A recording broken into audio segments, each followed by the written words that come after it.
Hello. Hi. How are we doing? Hello. Hi, hi. Alrighty. Hello, hello, hello. Alright. Hi, Angelo. How you doing? Hope you're doing good. Hi, Zoom. How you doing? Hope you're doing good. Can't speak again. Hi, Zoom. How you doing? Hope you're doing good. Hi, Cricket. How you doing? Hope you're doing good. Hi, AG. How you doing? Hope you... Is it AJ? AJ? AG? AJ? Damn it. It's been a while. Could be. It might have been actually a while. If I would remember, it sucks, but yo. Ever since the fucking tag shit, I don't know who my people are. It's crazy. Ever since that, I don't know who my people are. Also, hi Joe, how you doing? Hope you're doing good. Hi Crocark, how you doing? Hope you're doing good. I haven't been here in a while. Great to see you again, man. Hi, hello, hi. Yeah, it might have been a while. Ever since the stupid tag shit, it is so horrible that I don't know who my people are anymore. You just warned me. I'm shooting you. AG. It's AG. Okay. I got a level 100 Nidoking and Gengar in Pokemon Yellow. Buddy, after, I kid you not, 4 hours, I found my first legendary Pokemon in ZA.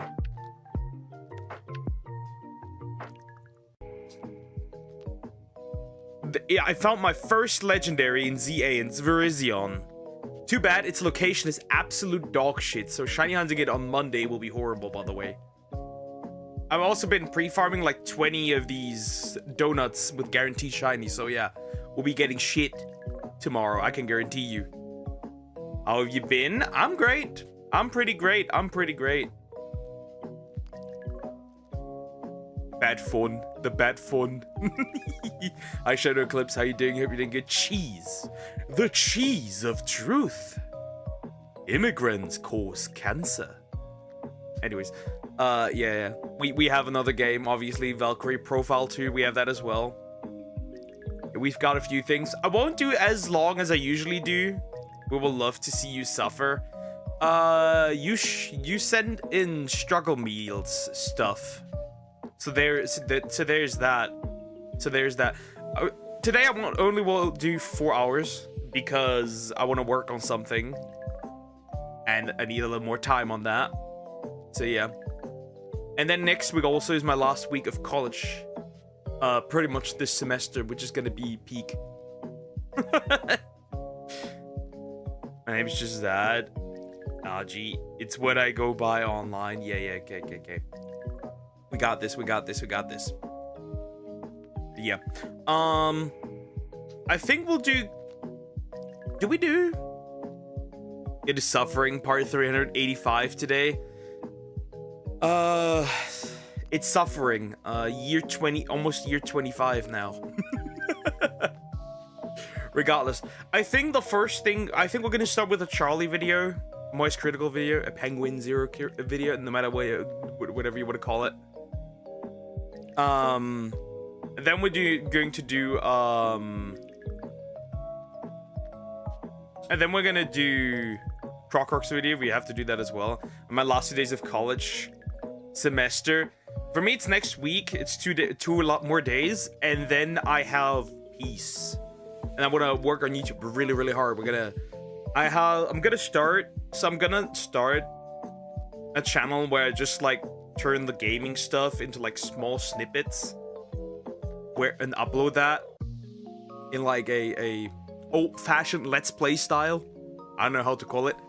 I want to make a gacha channel, and I want to make a shiny hunting channel specifically targeted to specific things. So the usual things like the stream stuff will stay on this channel, right? The regular stuff like the challenges, they will stay here. But like other random stuff that I don't stream will probably go onto that channel. I have a few plans, a few things. Charlie, about YouTube CEO, it's a very important video. Yep, that's the one. Hi Zoom, how you doing? Hope you're doing good. I've got a few plans, a few things I want to do. I'm gonna die of work, but I like dying of work.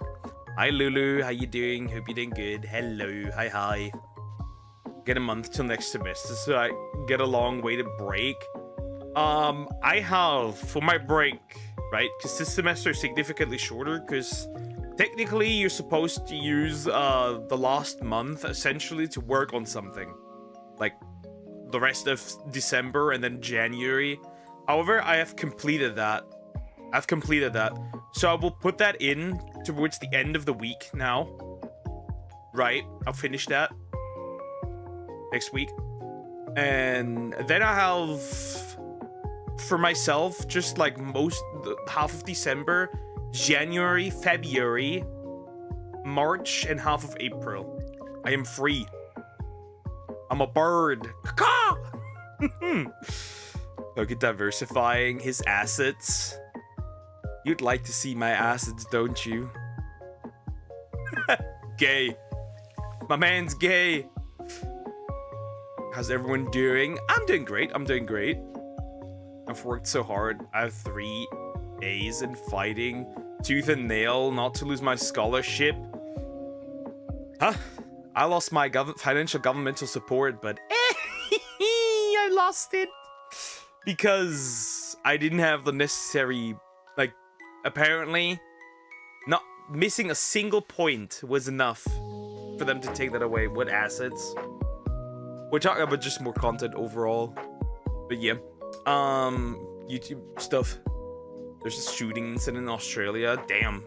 When did that happen? Shot at Crawler Boy. I'm gonna crawl.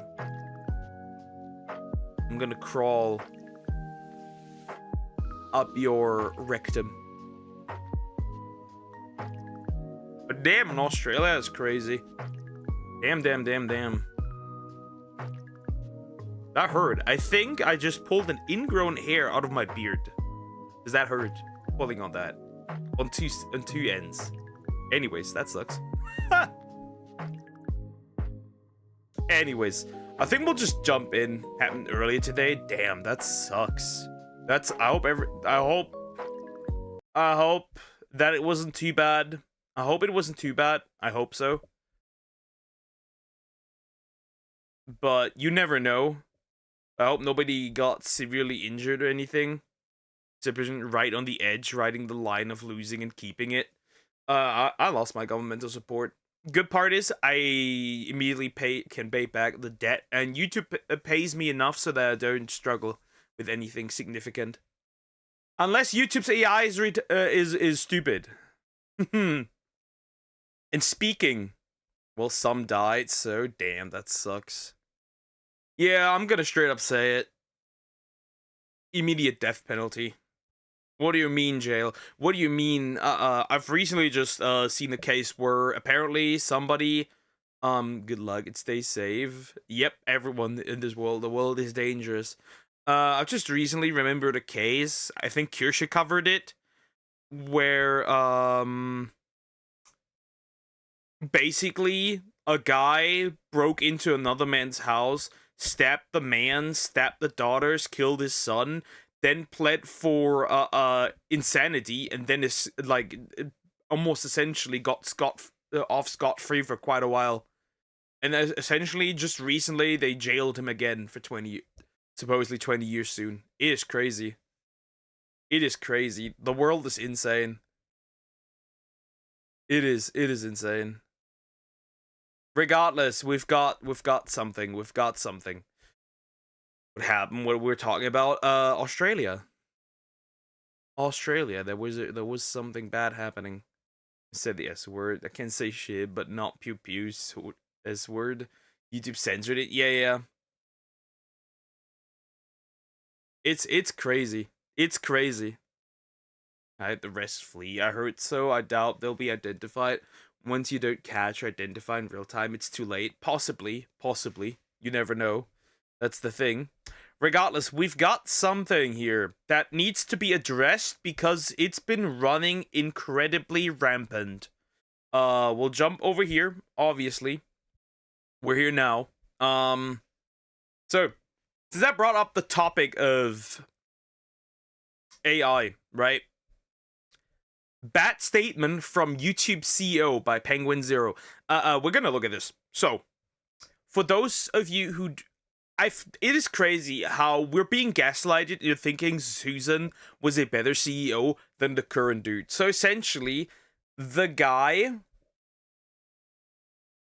simply said, yo, actually, AI is gonna be the future for YouTube. There have been channels whose AdSense has been completely, AdSense account has been deactivated due to the fact that the AI flagged it either for spam or being connected to a account that was already banned, which is very interesting because one of those people that I watch, which is Kitsunero, her AdSense account was also essentially blocked now. It's really interesting. Who's Susan? Susan was the previous YouTube CEO, the one who's essentially running YouTube. There have also been 12 million channels terminated. They essentially said, though, funnily enough, that, yo, actually, 12 million channels being deleted doesn't mean it's 12 million creators.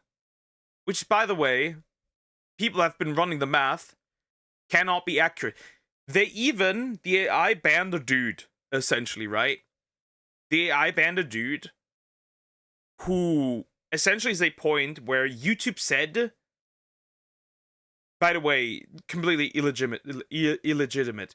Not only that, YouTube does not even reinstate your account if you win in court against them. A European creator won against them in court, and his account is not back. It is very interesting. Regardless, back to the point I was saying. Mathematically, it is impossible for them to not have terminated a large portion of creators. Pogo Ready, Charlie made glorious intro. I'm curious. And now it's an Indian guy who is a CEO. Since then, it's downhill. Yep, pretty much. But yeah, another L for the Indians, it appears. Regardless, we'll jump in. AI. You expected me to be in the chair, but sometimes you have to expect the unexpected. The only thing you can expect is when there's some AI dog shit going on. I can't. Since when does my man do sassy intros? When did the sassy intros happen? That's rather interesting. Since when does this man do sassy intros? Interesting.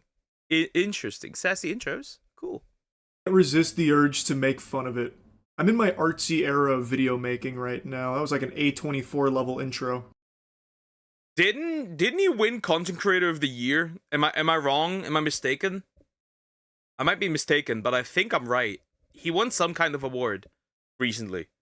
Just recently. Getting experimental.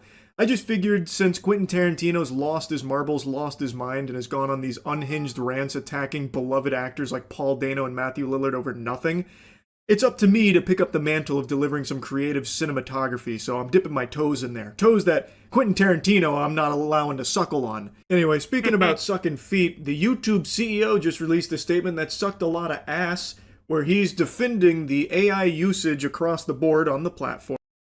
New class of creators. I find this very funny, because are they creating anything? Or is the AI creating? Because they're not the creators. The AI is creating it. It's just a bunch of putting some prompts in and then just let's go. From what I know, essentially a large portion of shorts, YouTube shorts, is unwatchable. The majority of it is essentially just AI. From the title to the thumbnail to the video itself to the voiceover. Everything's AI. What do we do with that? And even goes as far as to say that it's going to be an invaluable tool for people that lacked the skills and equipment to create videos. It will give them the ability to do so. Basically, go to YouTube Shorts and look at all of the incredible stuff that the skillless have been able to do with AI. We've been blessed. Not to mention YouTube Kids.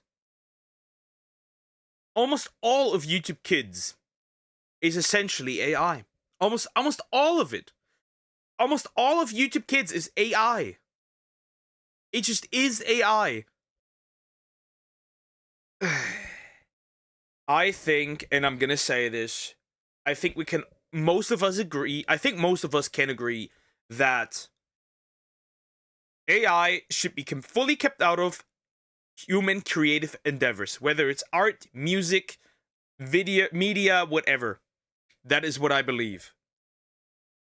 There's a difference, right? I'm not against AI, for example, to use, maybe AI is going to be at the point where, like, it can help you edit videos, right? It can help you edit videos. It can help you, like, that's not, like, the thing, right? You create a video, you need it edited, it can help you some certain portions. For example, you want to edit out portions without speech. Sure, cool, fine, totally fine. It's supposed to find a good clip for you. Sure, fine, totally good. That's okay. But full on, completely AI generated material. Nope. God. It's a topic most people have been complaining about, especially when it comes to short form content, because all you get fed is AI gobbledygook, like actual nonsense trash. Because it's the easiest thing to just fart out. You wouldn't believe how much, right? How much of true crime is actually AI.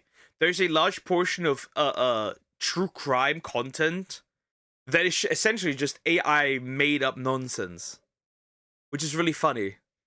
Onto the platform, it's infinite content. And when you just scroll, most of the videos you get are AI these days. And the most viewed videos, like if you, instead of just anecdotal evidence about like most videos you get, provably some of the most viewed videos, if you go by views, are AI generated shorts. That here's the thing, okay? This might be a bit schizoing. This might be a bit maybe even a bit oversaturated. It's probably not, to be fair, but it might be a bit schizoing. This mass flooding of AI content onto YouTube essentially takes away views from real humans while making people that use this kind of use AI make a bajillion out of it. I think this is stupid. The moment you stop is the moment it's too late, pretty much. AI creation isn't funny, it's fake as fuck. Yep. AI for scientific stuff, daily use, basic medical shit is good, but AI and creative shit, now leave my true crime alone. Yeah, but that's unfortunately how it is, right? So it takes away from human creators, right? In addition of that, remember that the YouTube algorithm does some weird shenanigans where it like cuts the views from PC in half from desktop. What are you doing with that? What it is weird. It is odd. The decisions are weird. We could create everything with work much better than AI, and we use that ingredient called common sense, rare ingredient called common sense. It's just, I think, because, right, work will mostly be replaced, right?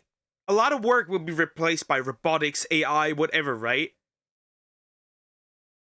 Then let us keep what is most human to us. Creativity. Art. Maybe using AI to get an easy way to fame or something. Essentially, yeah. You can wait for the AI bubble to burst. It's not worth it. Yeah, it's just a dumping ground for money. And when it eventually... See, AI will not disappear. It cannot disappear. But all of these, like these infinite different, like, AI language model systems, whatever... At the end of the day, you're gonna have 3 left. At the end of the day, you're gonna have like 3 left at max.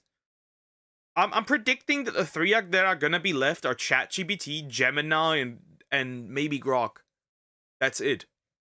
Is a bleak future, one that a lot of people have expressed their concern over, hoping that YouTube would step in and maybe do more to stop the platform just becoming a cesspool of just AI trash. Neil, on the other hand, the CEO, believes that that's actually a really good thing, because it's giving people that lacked the skills and equipment the ability to put that in front of you. Yeehaw, yippee. But even beyond that, one of the most complained about things on YouTube as a platform is how bad its moderation is, with so many people being falsely banned and shit. And also it's been revealed that AI is part of a big part of the moderation protocol for the platform, and it makes so many mistakes that's led to wrongful terminations that everyone with a functioning frontal lobe will tell you should never happen, because AI should never be able to be the judge, jury, and executioner. It should not be able to ban you. At max, I think that if you are using AI moderation, at max, it should be able to flag you. So basically, like, right, at the lowest level, you have, like, AI, right? It looks at videos, it analyzes videos, it flags them, it just flags them. It sends them up into, like, it compiles them for a human, and then humans are gonna look at them and be like, not okay, okay. That is how it should be. And an AI shouldn't be able to give you a strike. An AI shouldn't be able to ban you, terminate your account. That is not what it should be able to do.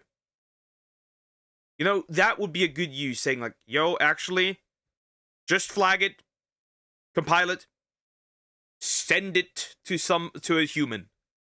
And you know, you could even create jobs with that, right? Now it's not humans searching through the videos. Now it's the AI sending it to humans, and the humans just check if everything's alright or not. That would be nice. It can ban you, and the CEO supports it. Essentially, yeah. I'm aware. It would crash or major consequence with all this AI investment. Until then, oh, we already have major consequences. We already have that. Have you seen the RAM prices? Have you checked the RAM prices? AI YouTube should not be ban our channel. AI YouTube must be well. It should be just be flagging videos that are sent to real humans. It doesn't do that. It is the judge at this point already. Executioner, it should never have the ability to terminate a channel. There is no world where that makes sense for YouTube to just give the keys to the kingdom over to AI where it will ban people. AI should never be able to do that. If it wants to use AI for moderation, it should only be able to flag channels internally and then put that... See? My point. See? He just says my point. Up the food chain, up the ladder, for a human being to look at. But Neil seems to have a different vision in mind based on his statement here. Let's go ahead and take a peek at what he thinks. This article mentions that YouTube is expanding their AI moderation tools, even in the midst of so many people flagging just how bad they have been and how wrong they have been across the entire platform. The article then makes a mention of just how much money this platform is bringing in, which only makes sense that they can't afford to pay more money for better tools. Instead, they just need to just have AI do it poorly for them. Neil said, however, AI will open the door for a new class of creators who previously lacked technical skills or equipment, arguing the tech will revive YouTube's early era of enthusiastic amateurs while helping the platform serve. Enthusiastic amateurs. Enthusiastic amateurs. Again, the amateurs aren't creating anything. They're just typing in on the prompt, and then the prompt is gonna vomit out whatever they like, right? There are no... You want a few enthusiastic amateurs? Then give small channels a spotlight. Give small niche channels the spotlight. How about that? How about that? That's how you actually give amateurs the opportunity. Not whatever this shit is. Oh, Susan, like YouTube CEO, an apology. That new CEO just ruined YouTube. Don't get me wrong, Susan is also a horrible CEO. She's just not as delusional as this dude. That's the problem. That's your takeaway. Fuck, it's true. This isn't helping enthusiasts. This is preventing them from showing the potential when AI can just be more viewed than their work, essentially.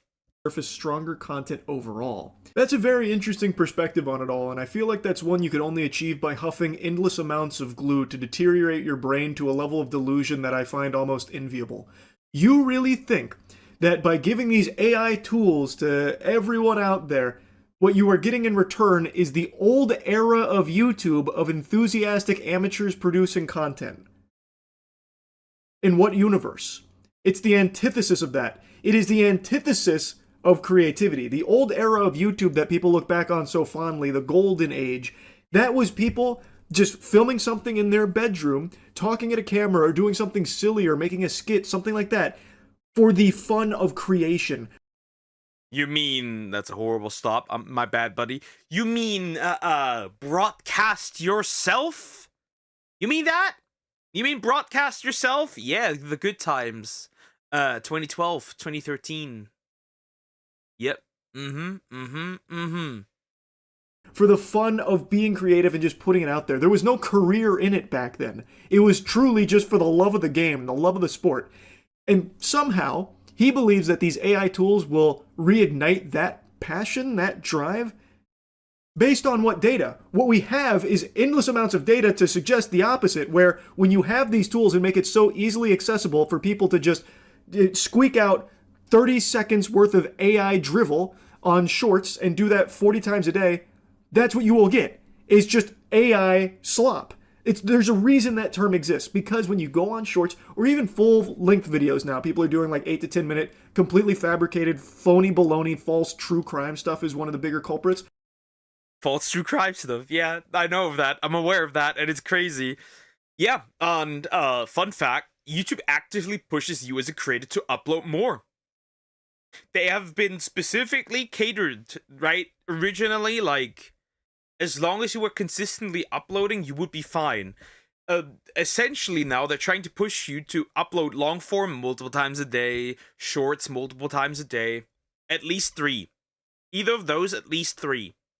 Like, it is very interesting. It is very interesting. That wasn't like that, right? Because now they're trying to push you to compensate essentially for the lost views, because otherwise you cannot compete with AI farms just bombarding you with slop. Where they just have an AI script from ChatGPT that tells a made-up story about a made-up person who did a made-up crime.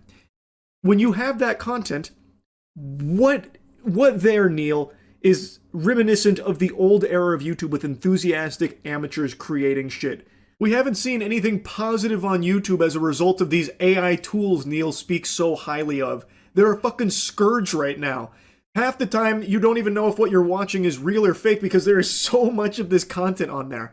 I say half the time, that's an exaggeration. Point is, there is so much of this content on there, there are tons of people that are completely misled. Like with the P. Diddy trial, for example. There were entire channels dedicated to following the P. Diddy trial, and the channel, turns out, was all just AI garbage making up stories, like the whole Prince storyline and tapes that were revealed that brought down the whole Crazy.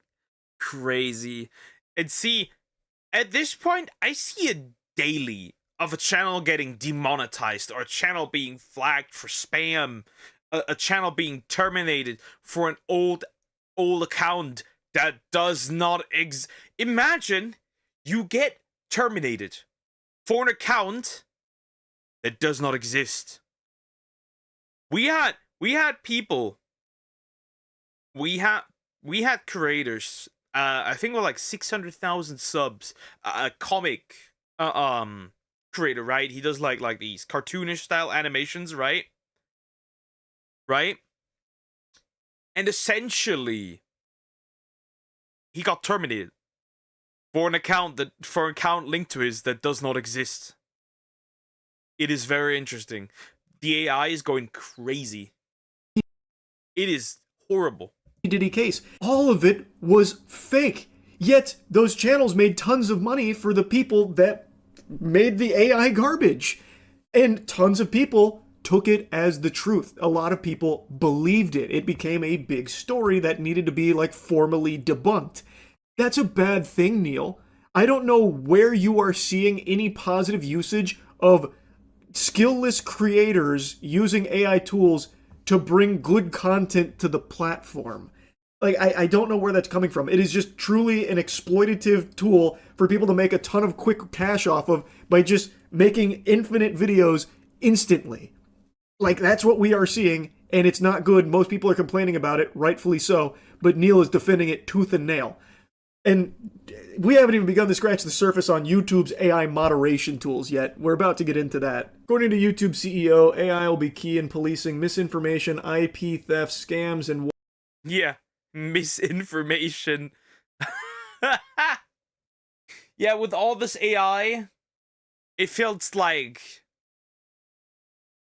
the misinformation gets pushed further.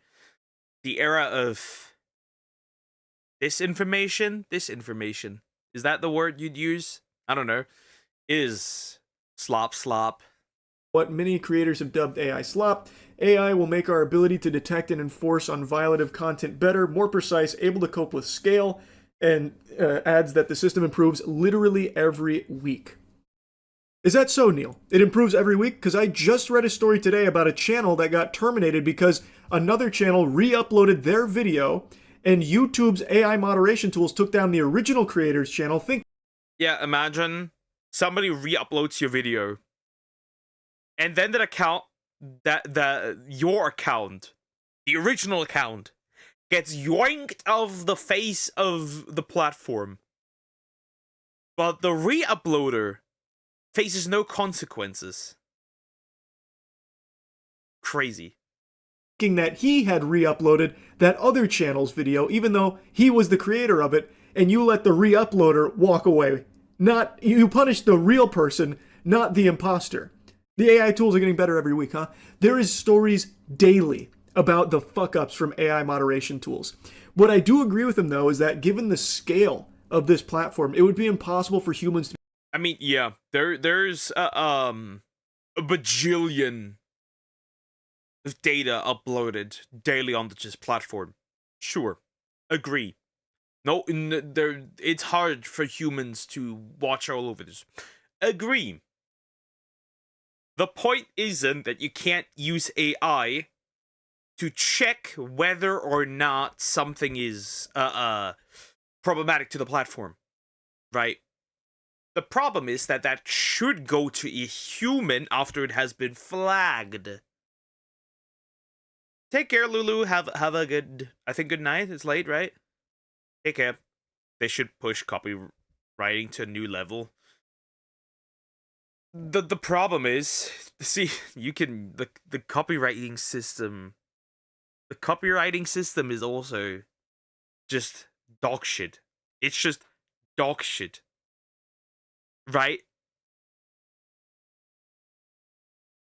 It is very, very interesting. I just noticed that, right? Quite a while ago. I have literally the power to copyright people. Because I reacted to videos. And others have reacted to those videos too. And I can copyright their videos. It is very interesting. Of course, I don't do that. That'd be shitty. But the fact that I have the power to do that is weird. But yeah, the copywriting system is dog shit. Because it can be abused. And oftentimes, the copywriter isn't even the one who owns whatever has been copyrighted. It's horrible. Be able to police all of it. And that's something I've said from the get-go. This could be an invaluable tool in accumulating a lot of like potential bad actors or internal flags. But under no circumstances should AI have the ability to make a judgment call on if a channel gets terminated. It should never have the ability to issue a strike. What it should do is alert a real flesh and blood human being, an employee, God forbid, doing their job to look at what has been flagged and analyze it. This would be a good job opportunity for people. Just that would be a way to create jobs. You know, have a team full of people checking flagged videos. No problem. TikTok has an AI that have to use selfie age verification, same as Roblox, which I do not like. I don't like that my face is tied to any account. I don't like that. Horrible.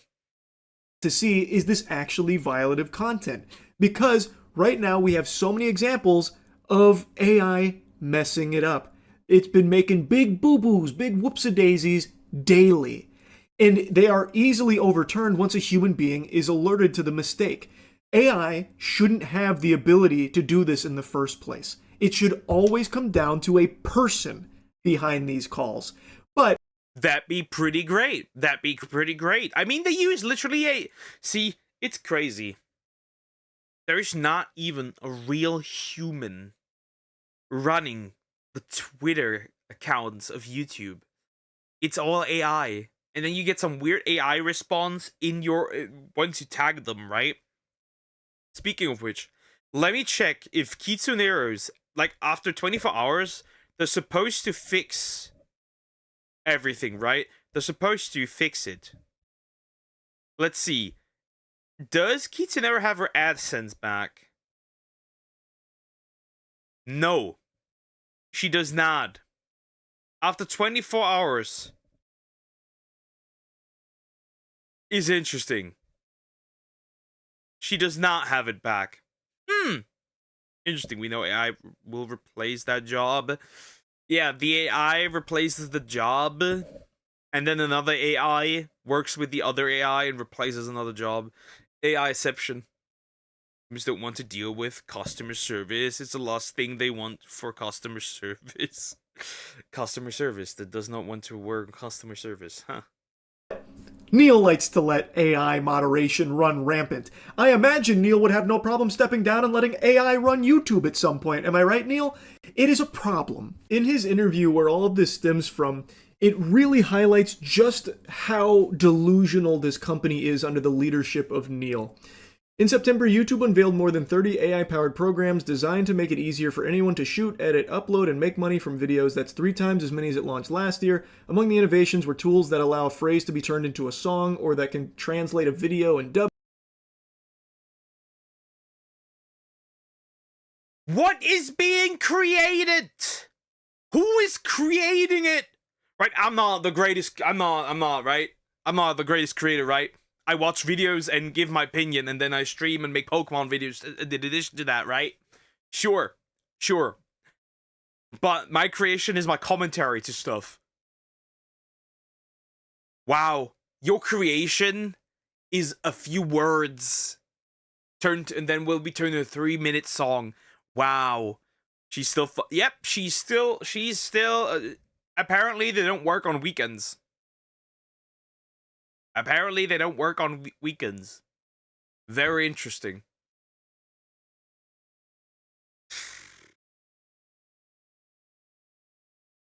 It's just translate a video and dub it. It's just stupid. Auto dub is stupid. I realized that I had it for a short while. I just turned it off. You can turn this off, by the way. If you're a creator coming across this and you have auto dub on, you don't know how to turn it off, you can turn it off in the settings on desktop. You can turn it off on YouTube Studio. Don't worry. You can remove it. Like this here, this is fine. One bot can find the best parts of raw footage and edit them together. Sure, that's fine. Another can turn a long video into short. I guess that would be fine too, right? But still, I'll make end of the world is near, so I can told you few years sign. No, buddy. The world is not ending unless we have fucking Terminator soon. But one bot can find the best parts of raw footage and edit them together, literally just stealing footage and making a video out of it for yourself to make money off of. Beautiful. Another can turn a long video into a short. All of this says YouTube is in service of helping more people become creators. Already the #1 choice of dream job for young teenagers and much hoped for among Gen Z. Young people just don't want to work these jobs. I somehow understand the idea of wanting to become like a YouTuber creator or whatever, right? Because that's something that if you do something very interesting and very out of the ordinary, that can last you very long. The thing is, though, it's technically not a dumb idea to like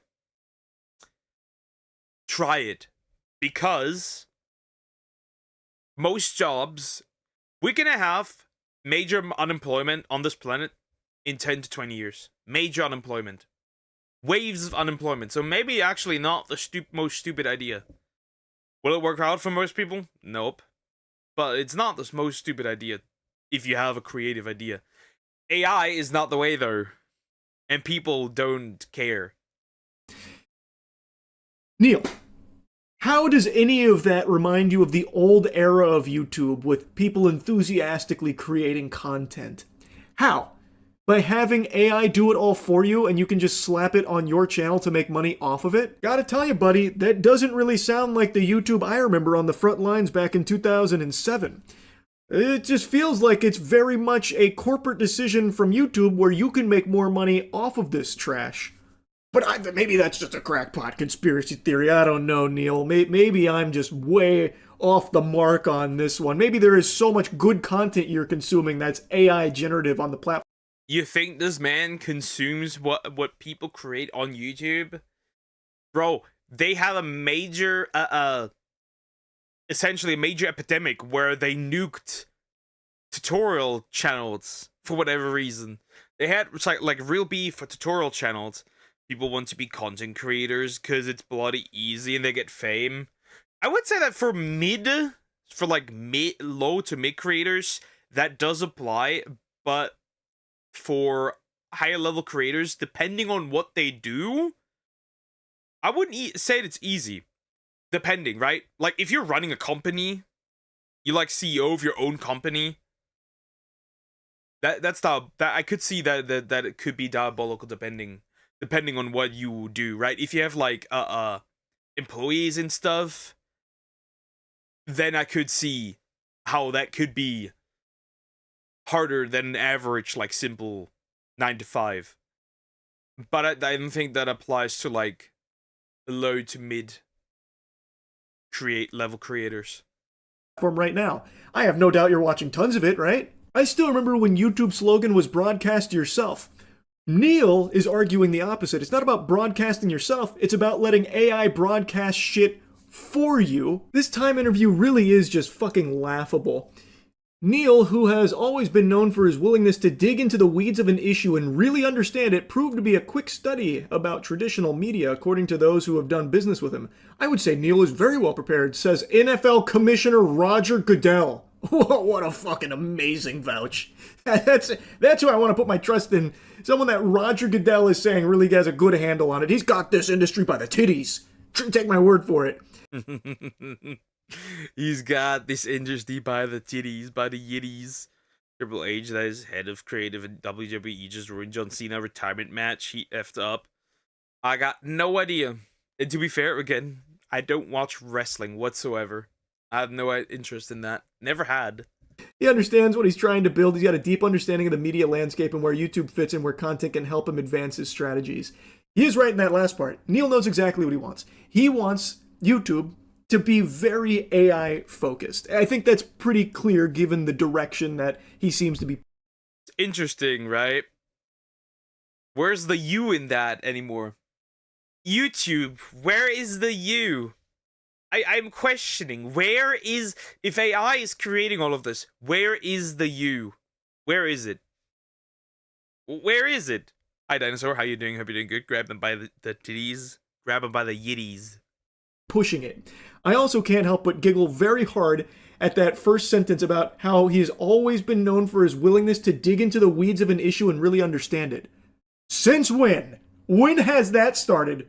What did I miss that somewhere along the way? Because even with this issue with AI moderation, I haven't seen him call out anything with it or make any big, bold changes. It's still in the exact same state it was fucking at the very beginning. Like, I don't see Neil really getting into the weeds of any of it.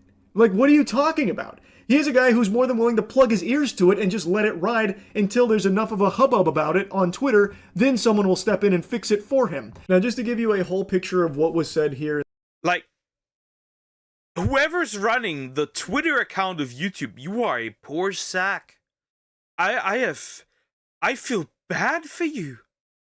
Whoever is posting tweets, like actually checking like the YouTube Twitter, regardless of which YouTube account it actually is on Twitter, I feel for you. I do. You getting ratio back and forth, up and down, left and right, diagonally, vertically, in the north, east, west, and south. You are getting eradicated on this platform. The ratios are diabolical on Twitter. I feel for you. I don't know if YouTube has DMs active. If they have, bro, you probably can't even count the death threats that account gets. Infinite.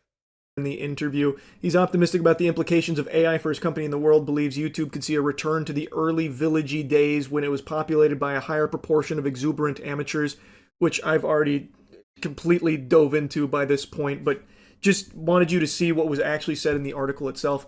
AI will create an entirely new class of creators that today can't do it because they don't have the skills or they don't have the equipment.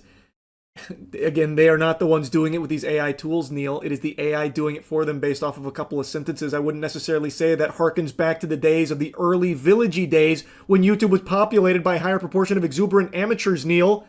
It's so fucking silly.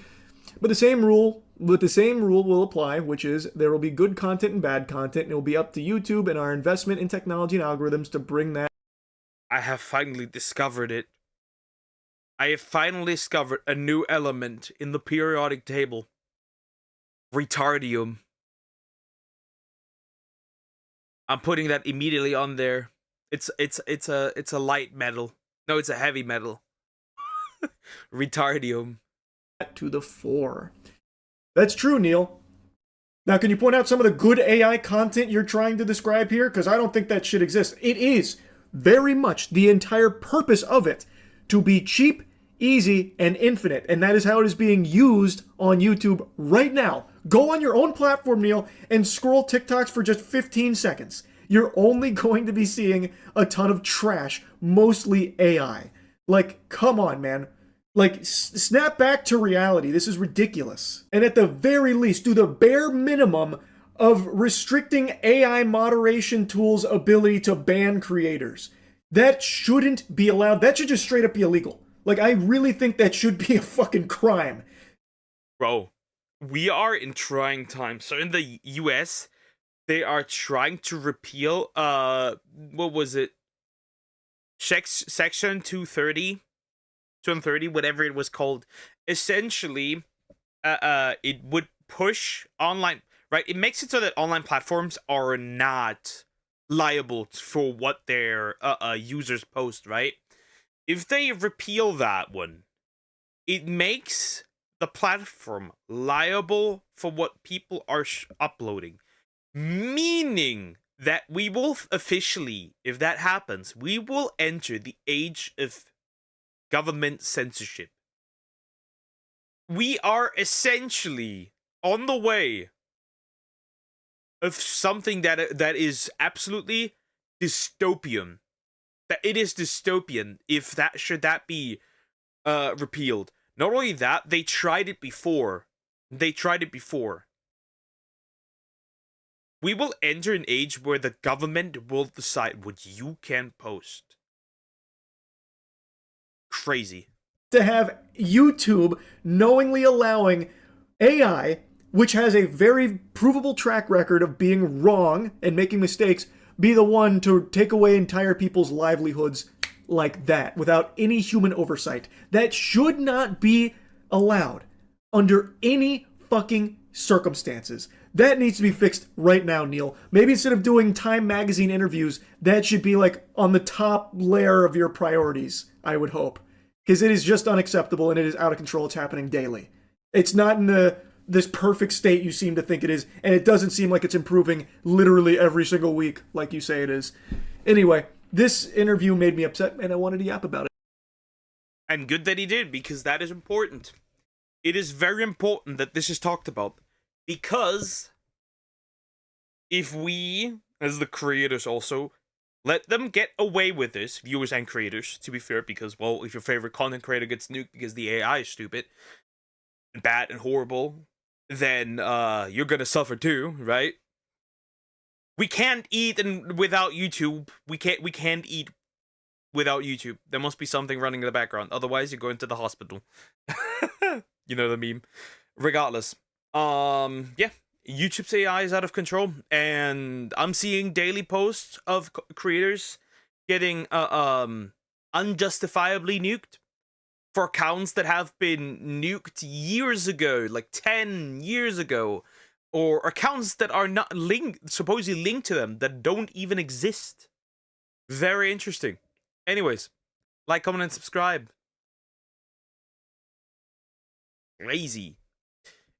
Regardless, interesting. Okay, let's see. Let's do something more funny, less depressing.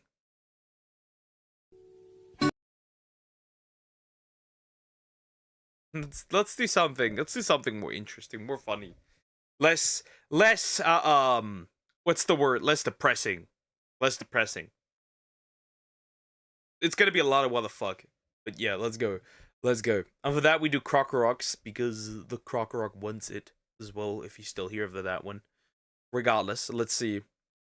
Feel like a retardium metal bar that a chat blacksmith hammering down. And if you attack, like, you're gonna make it into a sword or something, and if you attack somebody with it, they get like intelligence minus 10 as like a status effect. That could be interesting. Like intelligence minus 10. Testing my subscribers' struggle meals around the world. For future Cano. Regardless. Oh boy. We already had struggle meals from Fresh Prince Yoop. Now we're gonna have struggle meals from somebody, from other people. Yeah, we're gonna see a lot of what the fuck stuff, I'm assuming.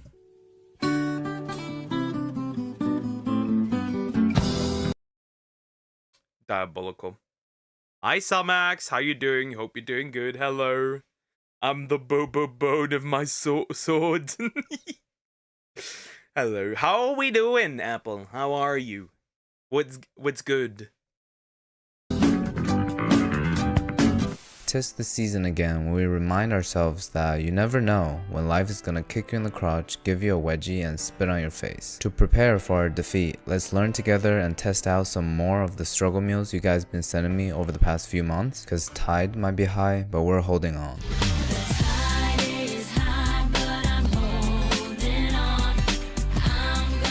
Okay, our first anonymous submission. Okay, so we got some chicken breast chunks, and I think that's some wrap stuff.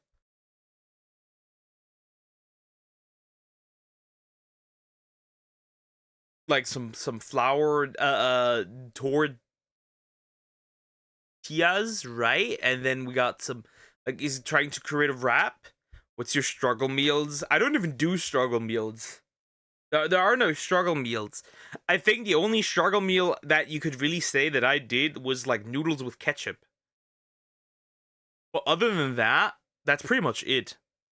Doing alright. How have you been? I'm alright. I'm alright.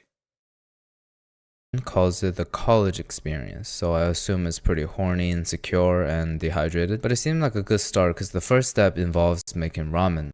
Struggle meal, share them here. Okay. I was staying at my partner's college and threw together a ton of stuff into a tortilla. I call it the college experience, and it only takes 5 steps. Step 1, make some shin ramyun. Step 2, heat up some spicy breaded chicken patties. The cheaper the better. Step 3, cut up the chicken patties and 2 sticks of string cheese into cubes, then roll into a tortilla. Step 4, replace into a butter skillet. I used the George Foreman. Why the specific brand of skillet? And cook until you think it's good. Step 5, cut in half and serve the PB and J on the side. Uncrustables work well with this. Interesting. Noodles with what?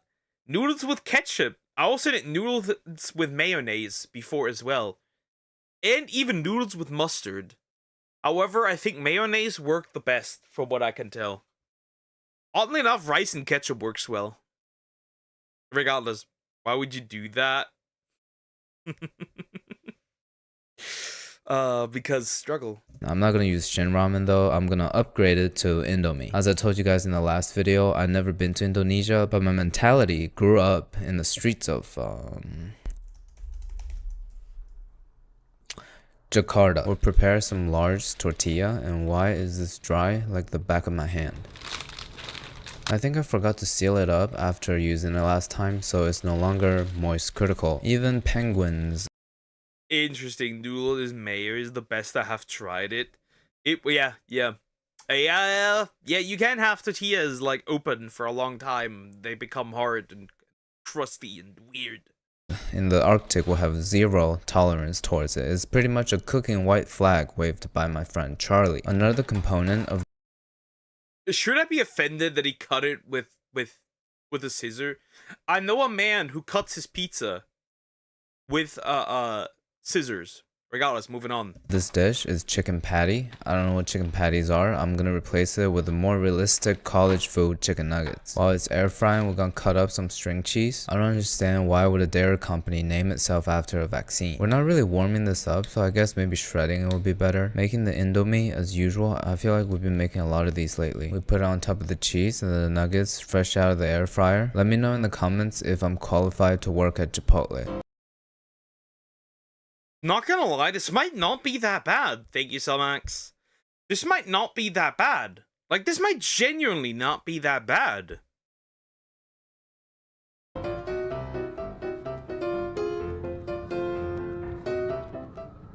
Hiya! Yeah, he messed it up completely. He messed it up completely. We're just gonna put a third piece on top, roll it up, and just sear it in the pan like that.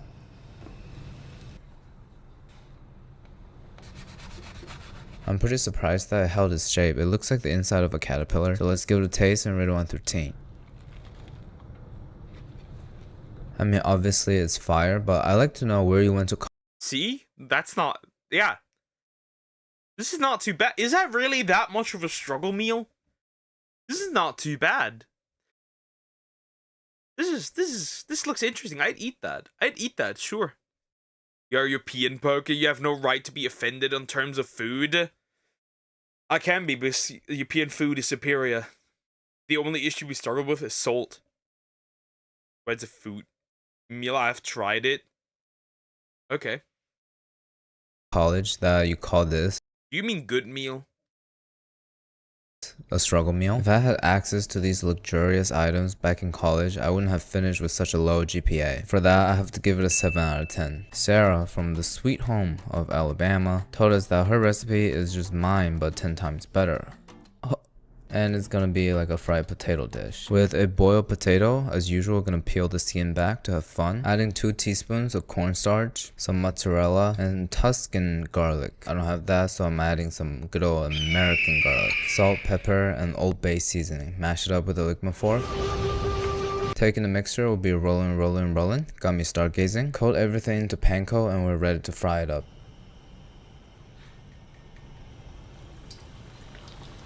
Probably should have shallow fried. I feel like I'm wasting a lot of oil over here. We fried at 350 for 2 to 3 minutes on each side. I know exactly which recipe Sarah is referring to here. It's the potato pillow thing from Miss Sure and Miss Hut. Whether or not it's better than that, we're gonna have to give it a taste to find out.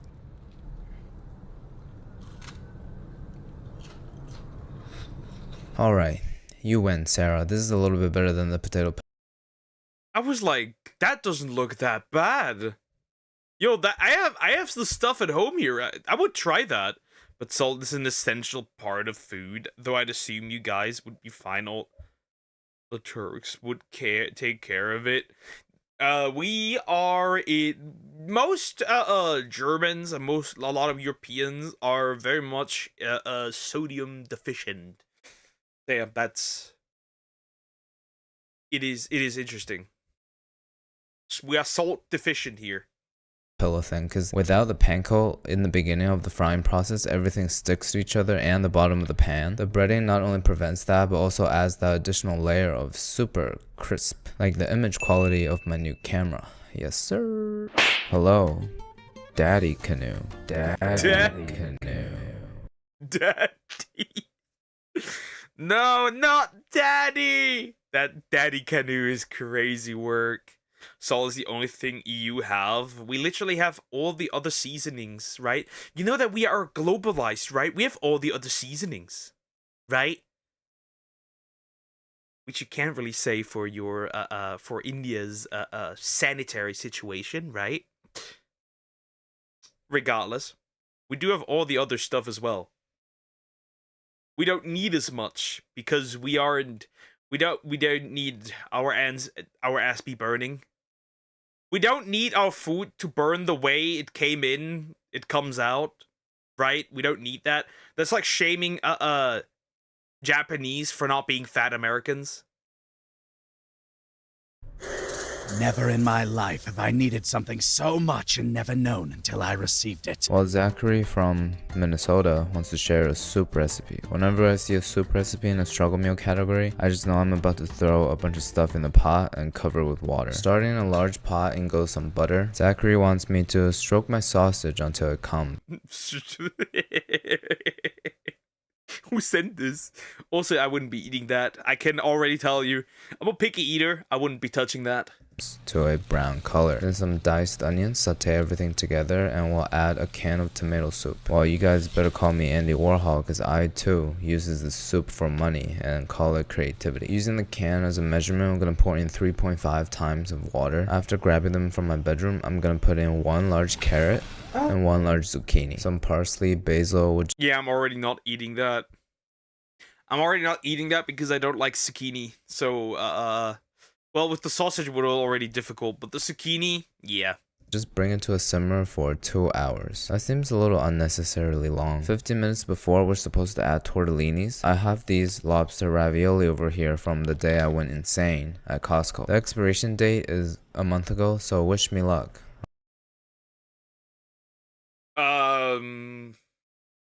Salmonella. This man is getting salmonella. It's salmonella.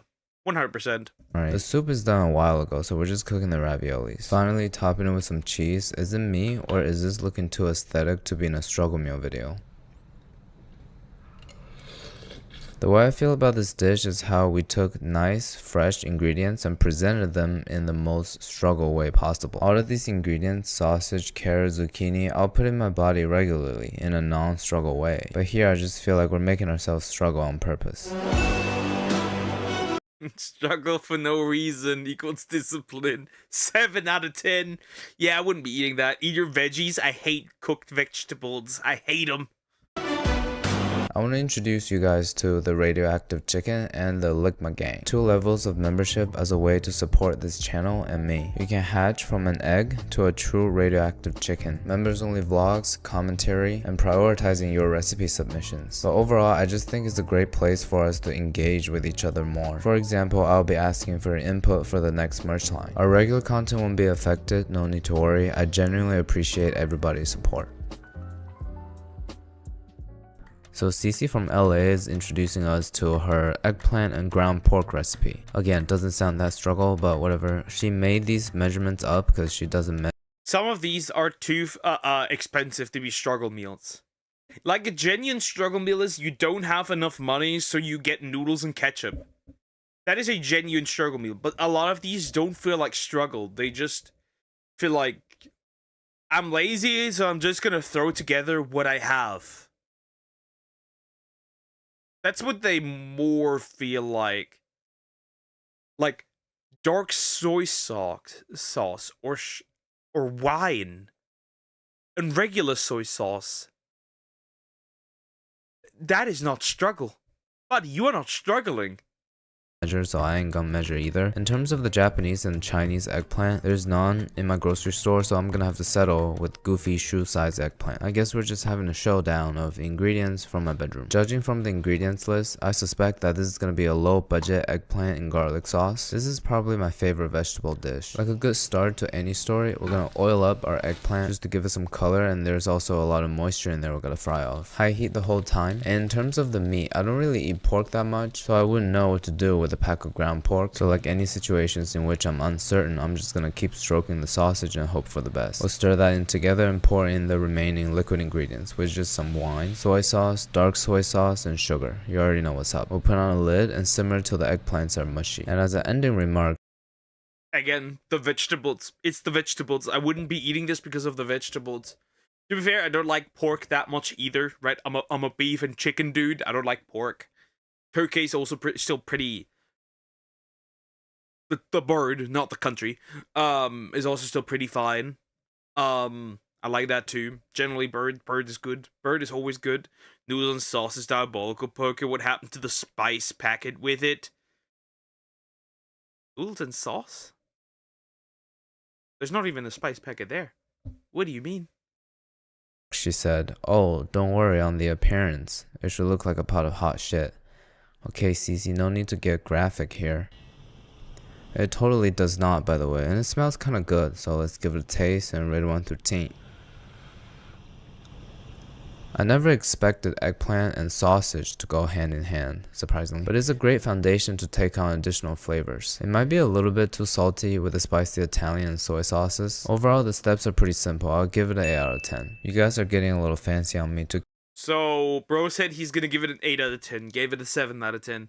Well, Rip Bozo, everything's a 7 out of 10. I need something diabolical, come on. Keep in theme of the video, the next recipe is gonna involve straight up flour and beans. Lauren is American Puerto Rican, so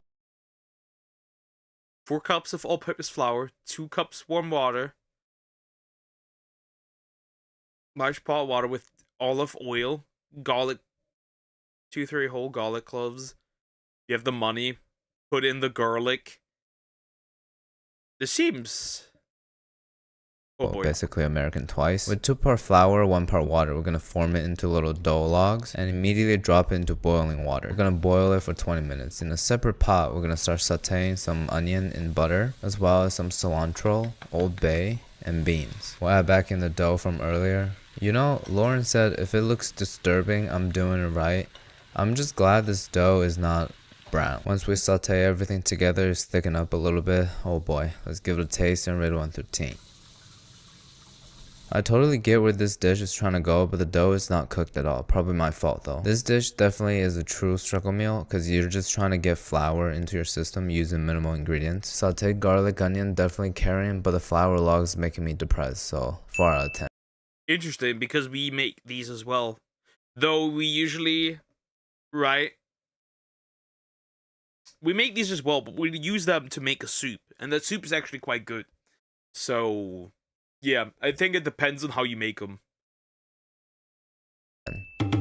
Back at it again with the garlic onion sauteed in butter, the secret foundation to flavor and aroma of this episode. So Riv from Flint, Michigan specified that we have to use the Randall's Great Northern beans in the liquid. At first I didn't know what it was, so I looked it up. Sometimes you shouldn't really. Yeah, getting that, yep, that's struggle. How will you make these recipes? I won't. I won't. That will be too expensive. I won't. Research into your food. I'm gonna just use these white beans from Goya. The transparent, slimy liquid is kind of putting me off a little bit. Bring everything to a simmer. We'll drop in our cocktail. The cum beans. The coomer beans. The coomed beans. The beans. Hey, beans. Oddly enough, I like baked beans. Baked beans, the British ones are pretty good. I like them. You can even like, depending on the brand, right? They're usually like some kind of tomato kind of sauce, right? You can just heat up literally just like the can and just eat straight from the can. It's good. It works. It's good. I like them. Now these regular beans, nah, bro. I don't like the red ones. Weenies. Only in this situation, the bigger the better. Put on a lid and simmer for 10 Yeah, that's a struggle. That's a struggle meal. I consider this a struggle meal. Yeah, that's a struggle meal. minutes. Now, this is what I'm talking about, looking like a proper struggle meal. Straight up hot dog and stewed bean together, looking so awkward that it's kind of photogenic. I'm gonna first taste the bean.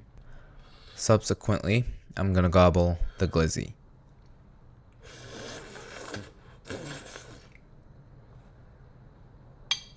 No way, my bro ate the entire sausage in one go. Are we sure bro didn't just... That must be edited. The flavors are oddly comforting. The soup got a little creamy and the hot dogs are really soft. So overall, very nice on the throat, giving it an 8.3 out of 10. You know, the It's funny how this thing got an 8.3 out of 10, while everything else was way more aesthetically pleasing and supposedly should taste better, and then there's like just like beans and sausage. The moment I saw that Gino's from SoCal, I suspect there's something fake Japanese coming. What I like about the dish is that we're cooking an egg, but we don't need the stove. We're gonna mix egg with soy sauce and microwave for a minute. Open a water-based can of tuna. You can slurp the tuna juice if you want. Unfortunately, I ran out. Rather, Also, oddly enough, you could literally create an omelette from just microwaving it. That works, and it's not even that bad. It's actually quite good. If I give a second chance to Kewpie mayo, so I'm using the regular one. This is what the egg mixture looks like after being in the microwave. It actually looks like we fried it on a pan. And this is what Gino calls the poor man's bibimbap. I have a feeling the bibimbap was originally like more of a lower end dish. But I guess one of the themes on this channel is how low we can go in a cuisine. You know, something doesn't feel right here. Much better. It's ready to be tasted. Well, I love canned tuna. I eat it on a regular basis. I don't like canned tuna. I really don't like it. I really don't like it. Tuna in any form, but like not just straight out of the can. I'm sorry. So I might be a little biased, but the egg is such a nice addition to the dish. It makes it taste way fancier than it actually is. For that, I'm gonna have to give it an 8.8. Next stop, Macio from the US. Bro says 8.8, gives us an 8. We need to, whoever's editing this, we need to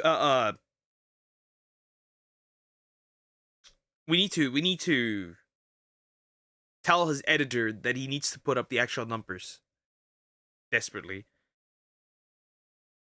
It's a blueberry dessert recipe. All we need is frozen blueberries, milk, and French vanilla coffee creamer. I guess we just pour everything into the blueberries, and like the end result is gonna be ice cream like texture due to the milk and creamer freezing. Wait, so the milk and the creamer will just freeze on its own? Are we on drugs, bro? I'm a master of thermodynamics. I don't think that's how it works.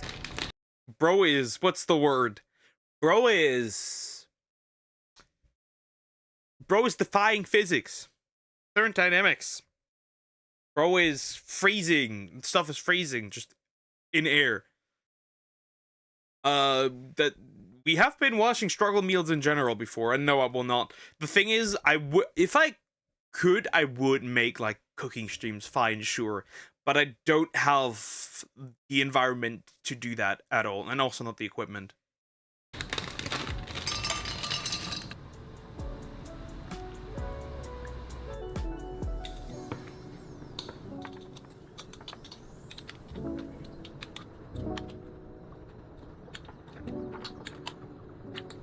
Bro, it happened in front of my naked eye. This is some witchcraft voodoo magic going. I mean, yeah, obviously, because it's cold and it takes a while for them to unfreeze, so this makes sense. It's pretty much ice cream, yeah.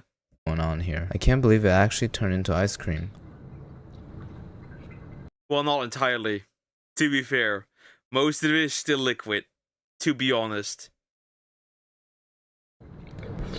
Oh man, it tastes really good too. This is so mind-blowing, such a good summer hack. If you're home and have no ice cream in the freezer, you can just...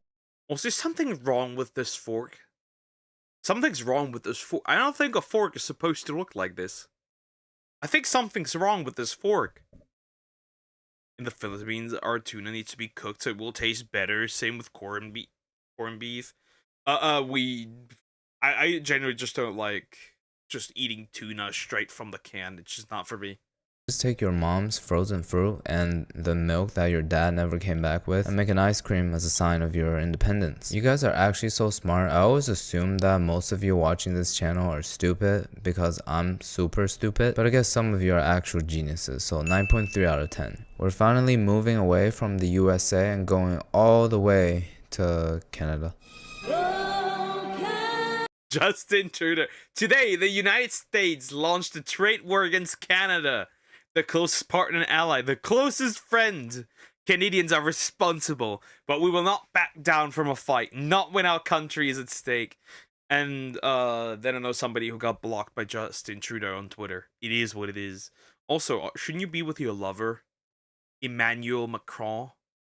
Just saying.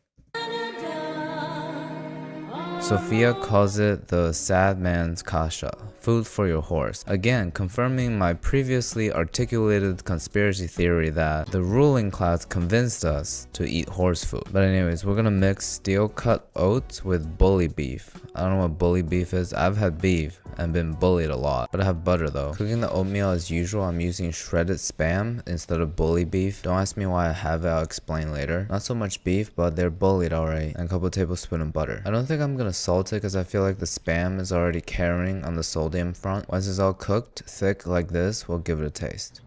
Ooh, yeah, that's a struggle meal. That's definitely a struggle meal. That is, yeah, we can classify this as a struggle meal. Definitely, that's horrible. That is horrible. It's surprisingly nice. Tastes like a savory porridge or congee, I guess. 8.5. Is there a chance that my man just has no taste buds? Does bro just not have taste? Skippy! And the Smuckers. I'm gonna be real. Smuckers? That sounds like a slur. I'll be real. You damn Smucker. It's crazy. Next recipe, as you would have already guessed, is a sweet one. They call it the Canadian glizzy. Being the glizzy gobbling monster that I am, I have to check this recipe out. Plus, I'm extremely excited by these ingredients. These are pretty much 3 of my favorite sauces on the market right now. Actually, for the Sauces. Since when is like peanut butter, Nutella, and jam ace? Anyways. topping, we need to do peanut butter and jam, Nutella, honey are optional, and we can do all three if I'm evil. I don't think I'm evil, but I'm pretty insane, so we'll put a banana in a hot dog bun, squeeze up our peanut butter. To pair that, we're gonna go with a layer of jam, Nutella to top everything off. You like how I put it into Ziploc bags to make it like aesthetic like that? Last but not least, the drizzle of honey. People make fun of Americans for loving sugar. Honestly, I think That actually, I'm gonna be real, that doesn't look that bad. That actually doesn't look that bad.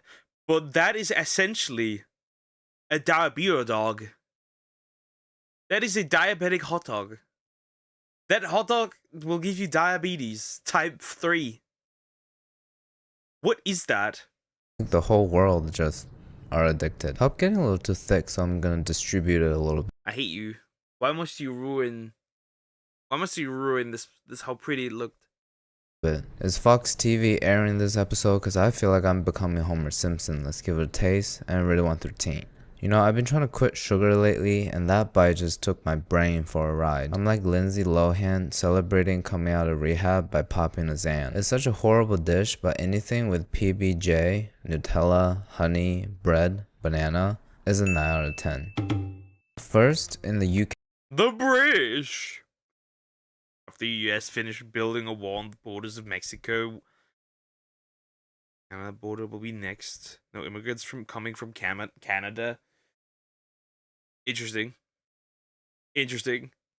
Dip it in gold and Mexico pay for it all. UK category is from L, and I don't know where this is. Basically rice and peanut butter sauce. A one pot recipe where like boiling some sauce and cooking chicken in it. In a pan we'll spread 2 tablespoons of peanut butter, some water, some Maggi seasoning powder. I don't have that, but I heard it just sweetened up MSG. So I'm gonna replace it with chicken bouillon, paprika, and maple syrup. While the sauce is coming to a boil, we'll score the chicken to make it easier to cook and season it with salt and Old Bay. Lay it directly into the sauce and cook for 6 minutes on each side. Ideally, the chicken is gonna be done at the same time as the sauce. I'm gonna baste it a little bit because I just feel the urge to baste meat when it's in a saucy pan. Do you guys feel that? To serve it on top of a bed of rice, we'll just put the chicken and sauce, pour it all over. Topping it with crispy shallot, and this is actually This might not be that bad. Why you sound a little like depressed? Well, if you're making struggle meals, what other can you feel than depression? This doesn't look that bad though. smelling very nice. What's poppin'? Looks British. Do you make this with a blindfold on? This is what I'd cook for my wife to let her know we're getting a divorce. For once his food to get reported by YouTube again. Brand new whip, just hopped in. I got options. I can pet. This is before or after eating. If that's British, I want to change nationality. I'd rather be colonized. The war's over, my guy. Like Stockton. Diabolical replies. It tastes straight up like a restaurant quality Thai satay chicken and rice. I can't believe the sauce is just peanut butter, water, and some chicken bouillon. Very impressive. 9 out of 10. From County Durham, UK, Riley is introducing us to a campfire hash brown. Since when did grating spam become our weekly routine? So that's some cheese. Spam will also grate a potato. Wash off the starch, squeeze out the water. The choice of binder here is not an egg, not cornstarch, but hummus. I'm assuming that you were using it as a dip and you forgot eggs or starch, so you just threw that in there. Whenever there's potatoes, we gotta use duck fat, a lot of it. Alright, a couple minutes on each side. We're gonna attempt to do the impossible here. No worries, we'll just flip it manually and sear it on the other side for 3 minutes or so. And flipping it onto a plate is going to be much easier. Look. Do you guys think it looks like a hash brown? Or just the surface of a planet? It feels a lot softer, probably because of the spam. I didn't expect the potato to be still crunchy. The variety of texture in here is making it very interesting. Overall, I feel like the process is pretty easy. Just the potato, half a can of Spam, and some cheese. I'll give it a 9 out of 10. 7 out of 10. But gives a 9. Skin that potato at least. Never mind, guys. Don't disown me. That looked awful. Too late. You will be put out of your misery at this point. That's... Nah, bro. Nah. The Spam is probably what would ruin it for me. Leave me alone. Provided you drown it in hot sauce. The next dish is German No, German. No, not the Germans. That's crazy. No. slash Scandinavian called the white fish. Basically a bunch of stuff thrown together. I love that type of recipe. And I guess what is implying here, we have to use chopped apple. Hey, look at that. Family member of yours. frozen Alaska pollock. Like, is it raw or like do you boil it or something? But it seems like the recipe is asking to defrost and just straight up put it into the salad, which I'm definitely not gonna do. With my luck, I'm afraid that if I eat one piece of raw food, it's gonna be the contaminated piece. To about half a cup of heavy cream, we're gonna add a quarter cup of heavy cream and a can of tuna. That would be our raw white fish of the dish. Diced pickles, also half an apple, also diced up. You know what I just realized? Every German dish we've made on this channel had pickles in it. Finally, dill seasoned with salt and pepper. I only did pepper here. Mix everything together, and that's pretty much it. This is the original picture. I say it's looking pretty damn close. You can't even tell there's no raw fish in it. I guess this is like a Scandinavian tartare or ceviche. I really hope this is not trying to imitate that fermented shark #1 smelling thing. So let's give it a taste. It's alright. It's an average tuna salad. I love the sweetness from the apple, so 5 out of 10. Jesper from Gothenburg, Sweden. Do not throw away potato skin. You can soak it in water and fry it, just like chips and crisps. Fried skin potato chips also taste good. Yeah, that looks sad. That looks sad. That looks very sad. That looked depressing, and he sounded even more depressed. Who can make that dish? I get castrated, and my balls will be hanging on the wall as like some kind of what's the word? Trophy. I think the only other Swedish dish we've made so far on this channel is from that really small. Ever heard a Swedish woman speak with a Swedish accent and in English, and it sounds like Stitch? I've heard that, and now I can't unhear it. Every time I hear the Swedish girl talk, she sounds like Stitch. Gamer, do you guys remember that? Jesper invented this dish in culinary school back in the 80s. You're kind of old. Well, all his friends were suspicious until they tasted it, and apparently it's really cheap. So starting off with a hot pan, actually a cold pan, because we need to render out the fat from the pancetta. Pre-diced pancetta feels nice. When you start hearing crackling like this and the 80% of the fat is out, we'll put in our aromatics, onion, garlic, saute a little bit, and a bunch of shredded cabbage. This is the main character here. We're gonna put more than you expect because it's gonna wilt a lot. To season, we're using molasses. There's molasses and maple syrup, I checked, and a bunch of hot sauce. Sweet and spicy, you know, mix that all together, taking on some color. Finally, we'll put in cooked pasta, preferably macaroni, but I don't have rigatoni right now. I guess this could be either a warm pasta salad or a Swedish stir-fry lo mein. But regardless, the cooking process is very low maintenance.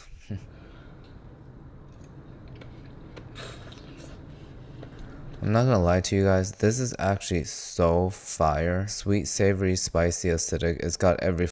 Yeah, I could see that. Yeah, I could see. I would eat that. I would eat that.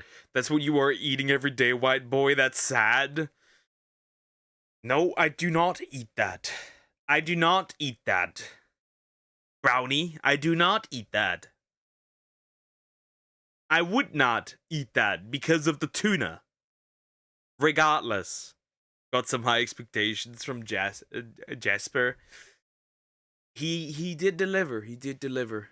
Flavor going on there. Everything's well coated in that pancetta fat, and the cabbage just give it that crunchiness that it needs. The pasta is such a good call, great foundation for it. I'm gonna try it again with macaroni in the future. This is the most surprising so far. You guys have to try this. A 9 out of 10. This is Angelus from Spain. I guess the American equivalent of being named an angel in Spanish would be like precious or something. Spanish.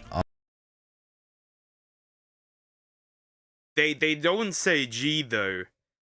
They say ángeles or something, right? Because like the G usually makes like a sound. Regardless, maybe I'm stupid. Omelet. Isn't that a Spanish tortilla? A Spanish tortilla in the easiest way, with 3 eggs and a bag of crisps. I thought it was a struggle meal, but you kind of lost me there at 3 eggs, so I'm gonna let my anger out on the original ways. I feel like the bag of chips I got is too big, so I went with 5 eggs. This monotone nephew got money. After mixing it together, we'll let it soak up for at least 10 minutes, and then just fry it up on the stove how you would a normal omelet.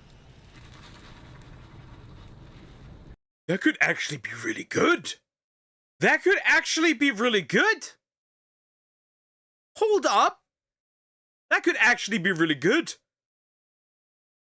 Yo, seems interesting. Failure.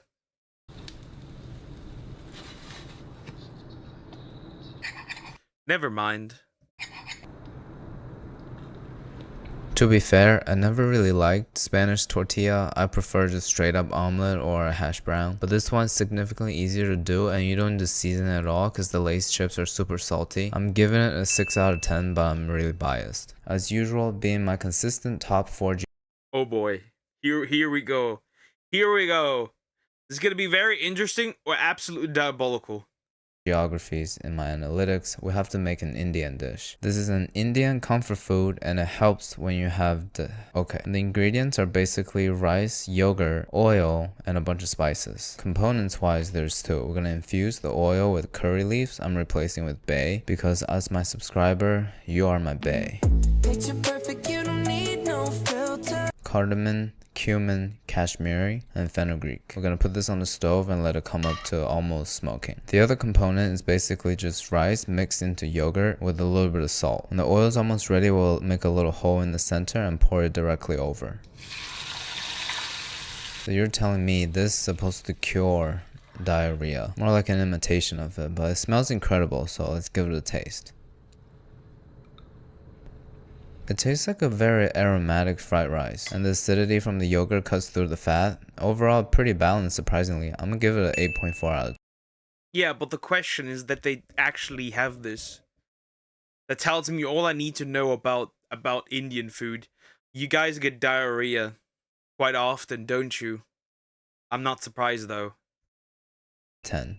The next one is a really short message. So Jamal is from Africa and he eats fried chicken. It couldn't get more stereotypical. And just boil it and bake it. You know, Jamal, you could have phrased this a lot better, like giving some measurement or like a background story of the dish or something. But you know, the best dishes are always the simplest, so let's give it a try. So we'll salt the water, boil the chicken, egg, flour batter, no measurements at all. We'll Also like boiling chicken. Boiling. coat the boiled chicken into the batter, put it on a baking sheet. Boiling. When you boil chicken, it looks like. It looks like dead. Like it looks more dead than it already was. It looks like zombie. Shut the fuck up, white unk. Shut the fuck up, brown hag. If you want to play the racism game, we can play the racism game. I have no issue with that. Life is a race, and I'm the racist. And bake at 400 for 20 minutes.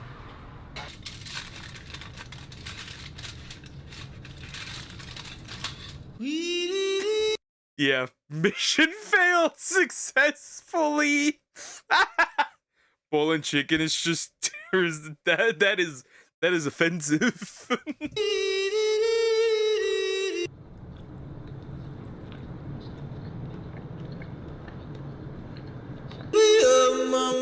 That was so bad, bro. Didn't even comment on it. Bro, I mean, can you really call this a fried chicken?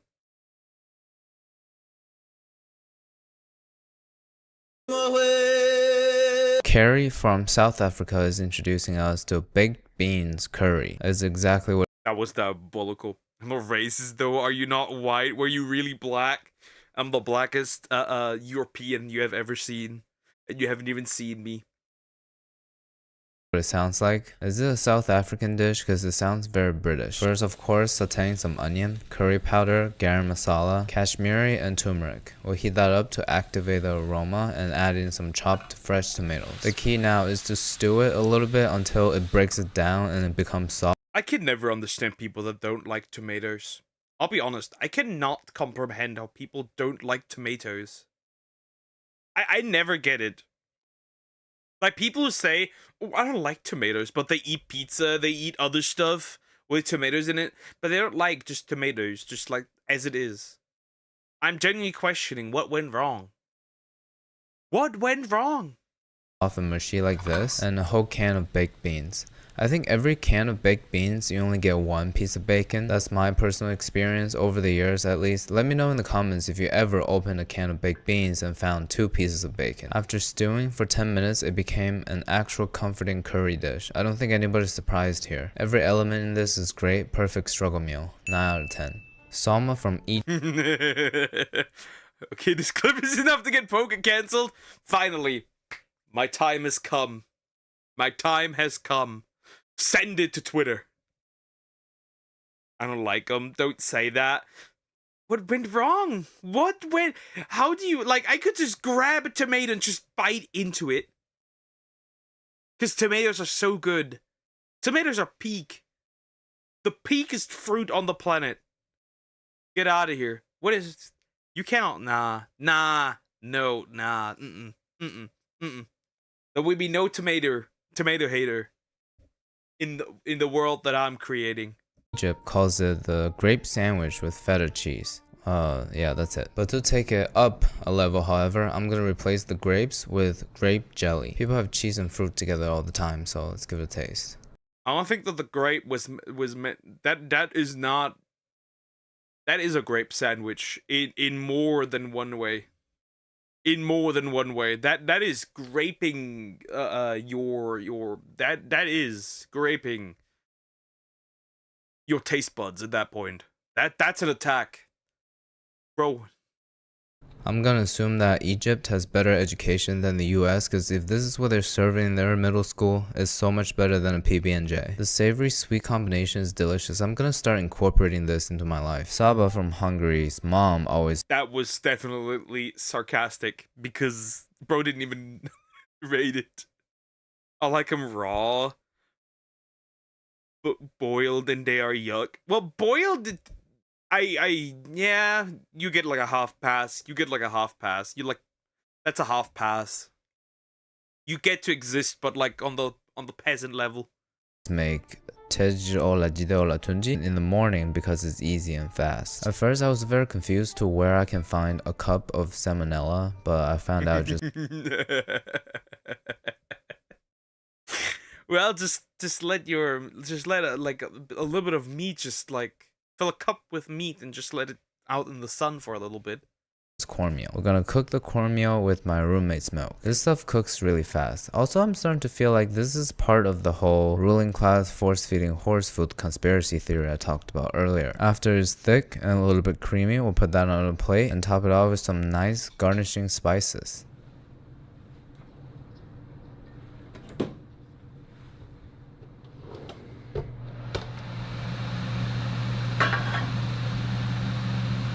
I thought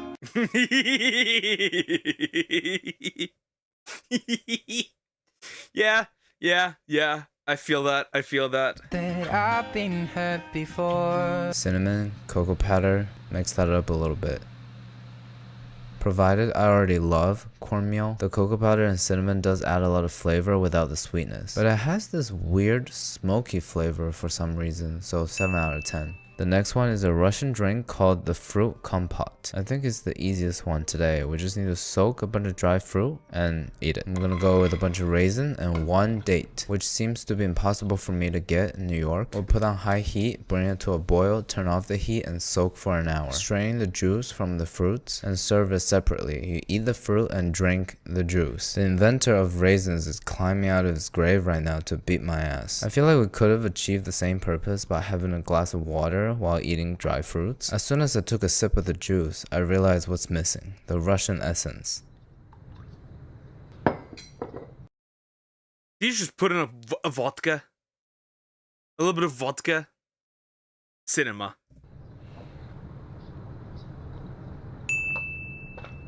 Here are some miscellaneous recipes with no statement of origin, like Nate is too lazy to make sticky rice, so to save time he just takes condensed milk and frozen fruit, and I have to eat it quickly without letting my roommate figure out what I'm doing. Why not? What else am I supposed to do with it? So warm rice, condensed milk, frozen fruit.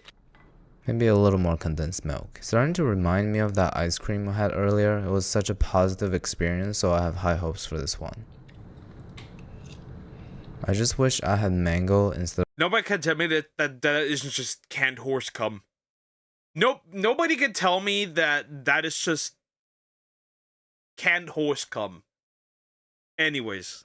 blueberries, but it actually tastes like sticky rice. But the key here is to put almost as much condensed milk as rice. 8 out of 10. Last but not least, we are ending the struggle meal recipe video with a healthy, cheap cheesecake recipe. It's pretty anabolic like our last video. Into a food processor, we're going to put in half a pound of cottage cheese, 2 eggs, and 2 scoops of protein powder, the cocoa pebble ones from last week. They taste so fire. I'm not sponsored by them, by the way. My pull is not that strong. Neither is my pull-ups. A teaspoon of flour and some cinnamon. We're going to blend everything up. Almost glossy after blending. The batter have raw eggs, but it tastes great. Don't ask me how I found out. We're gonna bake it at 400 for 50 minutes. Seems a little long. You know what it feels like? It feels like top tier leather. The stuff that my Top tier leather. So the whole can, pretty much. Top tier leather. Yeah, if it has a leathery texture on top of it, that tells me everything I need to know. sister overspent my parents' money on. But as usual, we're gonna attack it from the center. You just added the mode and you just had to. Stop you are not the donut daddy. Stop. You are not the guy who was fondling and slapping the dough. Stop it. I remember that guy. The guy who was making love to the food. Stop. Give it a taste and rate it 1 through 10. Honestly, this tastes better than 80% of the anabolic recipe from the other video. It tastes like a slightly compromised chocolate cheesecake. I think blended cottage cheese just tastes better than non-fat cream cheese, and it has better macros too. So I'm actually gonna save this because this is definitely an 8.5 out of 10. Thank you to everyone who shared their recipe. The next submission is going to be in the description. As usual, those of you who have the Ligma Gang membership already know how to send them to me directly. I'm always excited to read, test out, and share your struggle meal recipes. I think it holds unique value to all of us. It's the tough times that define who we are. I personally see your struggle meals as the memories of perseverance and the acknowledgement of your inner strength. I can see it through your words, and I think the community can see it through the screen. Whether or not we're still struggling at the moment, as I said it many times on this channel, remember, the most important part of a struggle meal is to eat it with a heart full of hope. Alright, thank you. I'm hungry and traumatized. That is the summary of this video. Though still, again, I think some of these are not struggle meals. They're just like, I'm too lazy to actually go out and get groceries to actually properly cook. That's what they feel like. And to be fair, yeah, I'm just hungry and traumatized. Anyways, like, comment, and subscribe. Very interesting. Very interesting. Very, very. Alright. Alright. Already 2 hours? The fuck? Crazy work. That is crazy. That is crazy. Regardless. Okay. Next one we do, and then I probably need a break. So let's do... Let me click something. This is Michael. Oh god, Monkey. Monkey explains. Well, here we go. Monkey explains. Then we'll do Monkey that explains. Why not? Let's see what the monkey's explaining. Let's hear it. Let's hear it. The 2008 financial crisis explained using bananas by Monkey explains. Anyways, oh, interesting. I lived through that time, right? 2008, still barely sentient, right? Sentience dropped at like 5 or so. And the sentient update, regardless. I think my dad got unemployed actually around that time. I'm pretty sure. There is no home ownership. There has never been any home ownership, at least for Gen Z and every future generation. Homes don't exist. You're gonna perpetually live with your parents. I was in my Goo Goo Gaga era back then. You need to put in that you know, Yas Queen emoji with like the fingernails. He earns means a loss for someone else. He hesitates for a moment, then makes a phone call that will change the course of the jungle forever. Sarah doesn't know it yet, but Back to mama we go. I remember when my older brother and my sister had to move back in with us because they got absolutely fucked. That was something. That was something. No, I will not. I will not. Remember what they took from you. Guys, remember what they took from you. Hello, Shandak. How you doing? Hope you're doing good. We're 7, 2008. 2008 kids will turn 18 next month. 2008 kids will join the German military next month. Yeah. That's interesting. That is a thing. That's interesting. Okay, I didn't know that. Again, barely sentient in 2008. Barely. Very much. My god, the son. A tier 9 pet. Okay. I mean, isn't that much different now? We have people here in my country again. We have people collecting bottle. We have old people collecting bottles, so they can trade them in for money, like 25 cents a bottle, or cans. Cans are also like energy drink cans. Those are also collected, right? Interesting. It wasn't his fault though. He was just smart enough to benefit from it. Yeah. The question isn't if he was smart. The question is, was it moral? Like, if I found out Krog is a female VTuber, when did that DLC drop? Also, hi Cocos, how you doing? Hope you're doing good. When did that DLC drop? big to Like Black Rock, Banana Rock. Who else was there? Hold up. Boltman Sachs. Violet. Violet. Interesting. Yeah, Banana Rock is probably a reference to Black Rock, if I'm not wrong, possibly. That is interesting. There's a crocodile VTuber. So it would seem.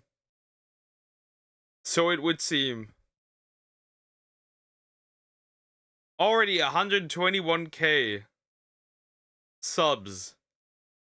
I know that this is a VTuber that has been there before. I know. Where's this a... So, there's two options with this VTuber. Either this VTuber, did what's the word? They change what they were, or that is a Kopo VTuber that is that has been there before. I know what they are. It was just he just did what he was taught to do, play with numbers, and that he did. Blame the government and the banks instead of this dude. Deloitte, doesn't matter. How should I know? For Pokewatch Croc debut? Nah. Interesting. Financial crisis plus minus 2030? What are we saying? Financial crisis 2030. I'm predicting here financial crisis 2028. I'm seeing it. I'm seeing the vision. I'm seeing the vision. Putting the final nail on the coffin of everyone ever in the future owning a house. That's what I'm seeing. I see the vision. The goal. Isn't that the goal? You will own nothing and you'll be happy. Your house is rented, your printer's rented, your car is rented. Even your job is essentially rented. Being limited to maybe a year, maybe two. Isn't that the goal? Isn't that the goal? Everything's a subscription, essentially. I'm tired of this BS. Oh well, you got only 40 years to go or so. Deal with it. Exactly. Coincidental. Please do not sue Monkey, and thank you for watching. Do not sue Monkey. You heard it. Do not sue the monkey. Do not. Regardless, financial crisis, huh? Again, I'm predicting 2028 will be the time for another one. We'll be back. We'll be back for round 2. Definitely. Also, I see the U falling apart, which might cause one as well. Who knows? Who knows? Anyways, like, on, and subscribe. Alrighty. Guys, I'm taking a quick bathroom break. Real quick. Really quick. I'll be right back. I like the monkey, but you are the ordinary monkey and not the special monkey. Anyways, I'll be right back. Quick break.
I'm speaking to you behind the screen. Ah. Okay, we're back. We are back. Yes, we. I am French. We? We? Anyways, hold up. I need to turn on the lights. It's getting dork in here. Dork. Dork, dork, dork. Hold up.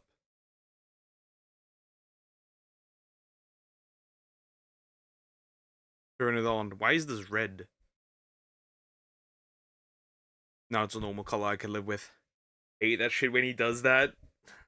Levy too. I like doing it. I like doing it. I like doing it. I like doing it. Guys, we're gonna catch tomorrow at least 20 shiny Pokemon in ZA. That is a promise, by the way. Probably not including Virizion, as that thing's horrible to hunt. Regardless. Okay. Okie dokie. We need to look at... What do we look at? Ugh. I don't want to...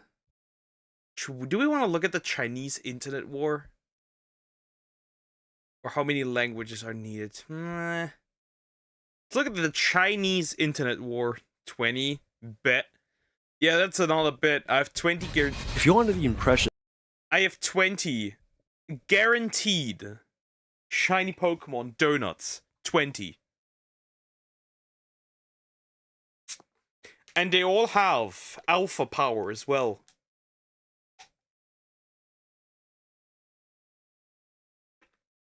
Chinese, sure. China. I know everyone in China. True crime. What else do we have? Let's look.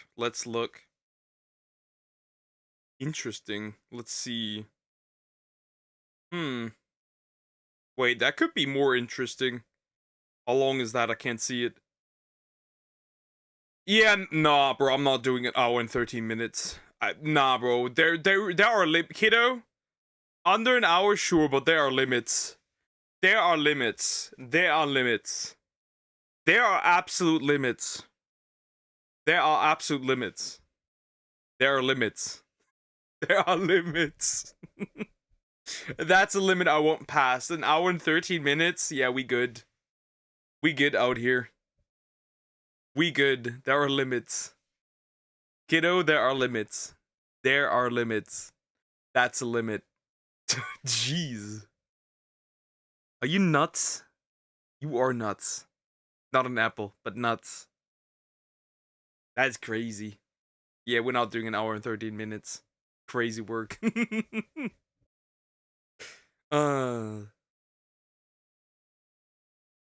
Regardless, we're gonna look at this. The peak of Chinese internet war by Jay Gao. We're gonna look at this. I am interested. What the Chinese are doing when it comes to the internet war. We'll see. We'll see. You could, you know, do it in... Yeah, but that'd be the last video of today, because I won't be doing that long today. That means that would be the very last video I do today, if I do it on 1.15. It'd still be about an hour. You know that, right? It'd still be... If I put it on even if I put it on 1.25, it'd still be an hour. That'd be the last video we'd watch today. If you're under the impression the last time China had a civil war was 1949, then allow me to say today that you might be under the wrong impression. Wait, there was a civil war in 1949. Okay, well, that doesn't surprise me that there was any war. Grab a seat if you're standing. Actually, I don't know why you would do that. Brace yourself if you're sitting down, because Wait, we're supposed to lock in, okay? Let's lock in. today let's talk about a war. An internet war, also known as the 227 Revolution. A conflict that has changed the internet landscape forever in the Sino side of the stratosphere. The war that taught billions of netizens all around the country that you and I can set aside our differences when united against a common enemy. After all, the enemy of my enemy is my friend. So let's begin with a person who the whole story will revolve around. Xiao Zhan originally debuted as an idol. Xiao Zhan. Okay, who is that? Is there something special? Yes. Yes. In 2015, he wasn't high profile by any means, but he did stand out because he was marginally older, and more importantly, not a typical trainee with a professional trainee background. I mean, bro was a graphics design graduate. Age old for an idol.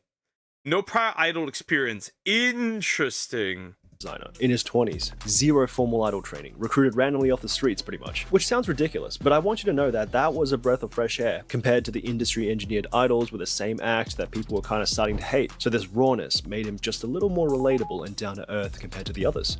And that was enough to cultivate him a very loyal following. Let's call them the Xiao Zhan loyalists. Faction number 1. The loyalists. And bro pulls out kill characters. Interesting. Okay, very interesting. So we have a fairly popular guy, an idol, Chinese idol, essentially. But you see, if you had to pin down a point in time exactly on when Xiao Zhan became mainstream, that'll be 2019, following the release of a drama series he co-starred in with Wang Yibo, another famous idol actor. The show is called Untamed. Now, this one is a little different from your typical love drama series because it's... Don't tell me this is one of these Chinese short dramas. No, please don't. You cannot tell me that. Chill. It's actually adapted from the famous BL novel. Okay, BL. Boy love. Well, back to boy love we go. In Boy Love, 魔道祖师, which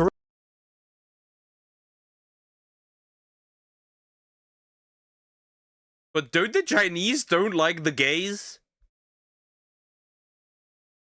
Huh? Am I confused? I thought they hated them. What's going on here? already had a die-hard cult fan base to begin with because it's Boy Love. Unlike regular fandoms where you get plenty of casual or fake fans, Boy Love is a different beast. You don't stumble into it by accident. I'm sure everybody who's in it is in it for the love of the game. Plus, accompanied by the fact that Xiao Zhan really was a great actor, perfectly capturing the performance and the chemistry between the two leads while dancing around this forbidden topic. The Untamed then went on to become a show like never before. It was like the godfather of BL. So within months, right, Xiao Zhan went from kind of this niche idol to the hottest male star in China, with luxury brand deals bidding all over. Again, Yao is just a glorified hentai tag, so we don't bring that up here. And to be fair, Boy Love is the same for manhwa. To be fair, let's be serious here. Let's be serious here.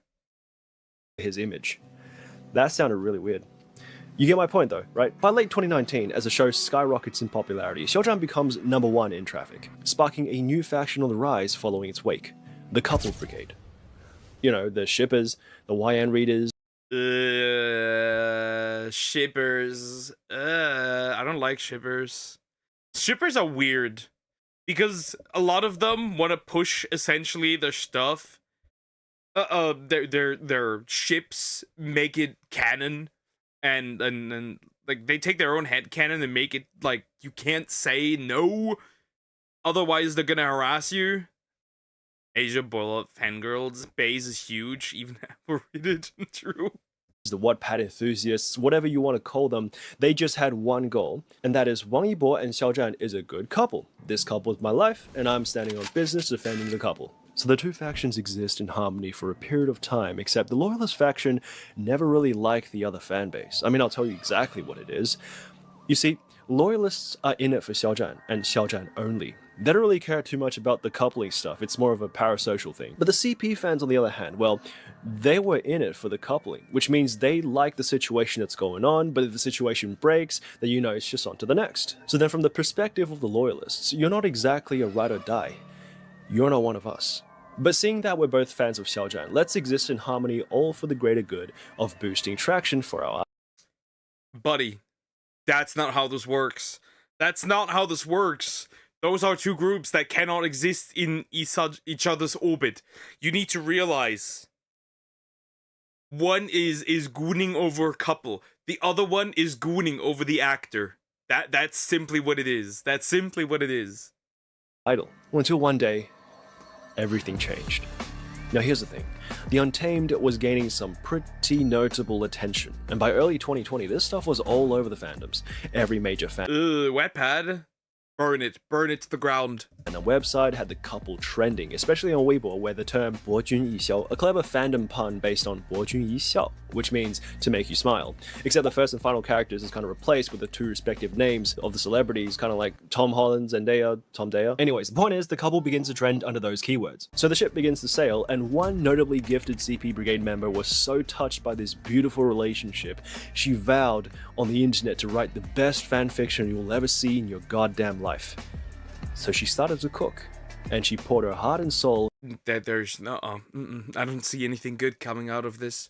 I don't see a little bit of good coming out of this. Not even a little, nope, I see nothing. I see nothing. Oh no, yeah, oh no.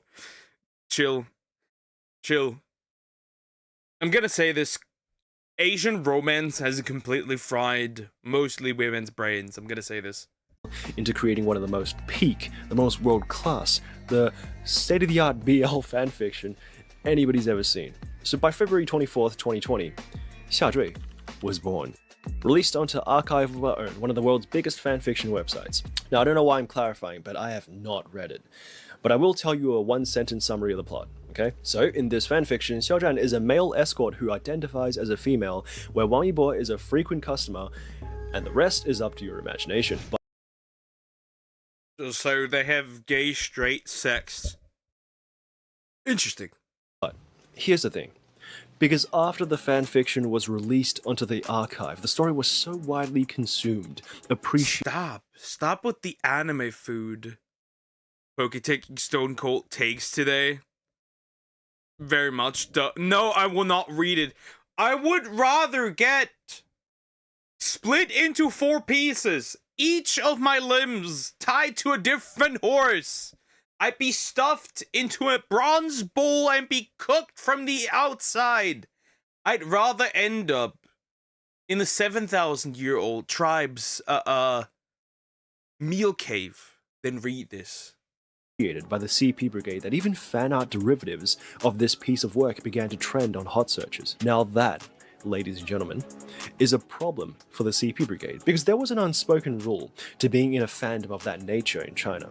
Now, if you're in the community, you know it, I know it, everybody knows it, and that is simply the edgier the shit you're into, the less bodies needs to know, right? Because mainstream and alt culture is already kind of like fire and water, they just don't really mix. So shortly after the release, I'm talking within a day, the Xiao Zhan Loyalist headquarters received consecutive reports, rumors that a piece of diabolical content involving their idol was spreading across the internet. Of course, the Loyalists were seething to see this defiling happening in real time, spreading like a plague. Loyalist fan reaction upon discovering the fanfiction. Who are you, fans of Xiao Zhan? Oh, who are you? How dare you say our brother's name? War! War never ends, and war is very fun. No, I don't need manga recommendations. I just need to stay away from all this, the glorified corn. So then as the news rippled more and more towards the center of their communication network, hundreds of Xiao Zhan Loyalist fans mobilized to track down this source of evil, with all signs pointing to one website. AO3.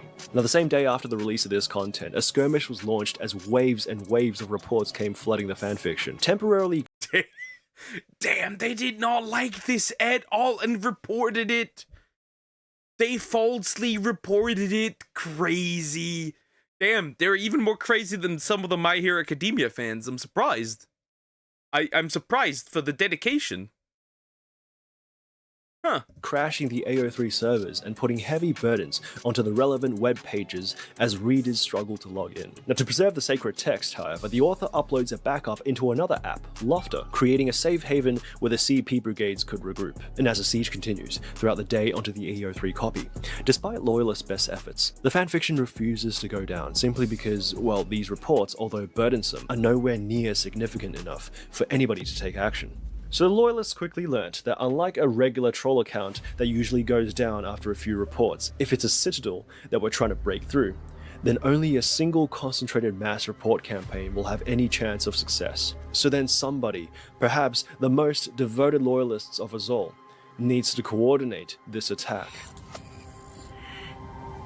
General Zanby, interesting. Hi Jacob, how you doing? Hope you're doing good. Hello, why are you happy? Guess what? Shine Alpha form. Does it even matter? Does it even matter?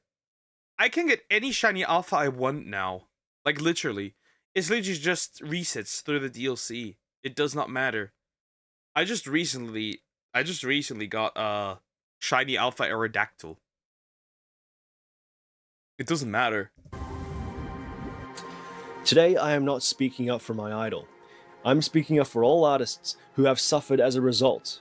Artists are deeply harmed by malicious fanfictions, but because of their status, they can't even speak out to protect their rights. This malicious fanfiction attack isn't just limited to one artist, and it won't end now. See, freedom should have limits! Diabolical. I am for freedom, but it should have limits. You cannot write this. Poke, be humble. There is no humble. Shiny Alpha Swirlix. I already have one as well. I have one as well. Cool, cool, cool. Congratulations. General Zambi is a devoted Xiaojian fan, indoctrinated since the earliest days. Now, Zambi's account activities throughout the past 8 years has been exclusively dedicated towards retweeting and liking Xiaojian. This woman is horny for the actor. She's into him diabolically. Activities. Now, being one of the most senior members in the Xiaojian loyalists, she was also the first to find out. Bro, being this parasocial should be classified as a mental illness. Being this parasocial should be classified as a mental illness. I'm sorry. The most effective strategy to bring down an enemy CP brigadier was through phone and email reporting to the Anti-Pornographic Authorities Department. Now, that is wild. her tactics was then quick. They have an anti-corn. Literally like. Wait, let me go back. Anti-corn thingy that you can tag. Interesting. Department. Now, her tactics was then quickly replicated throughout the battalion. Like a straight-up department. Which proved to be extremely effective all the way until late stages of the war. But for now, comes early morning.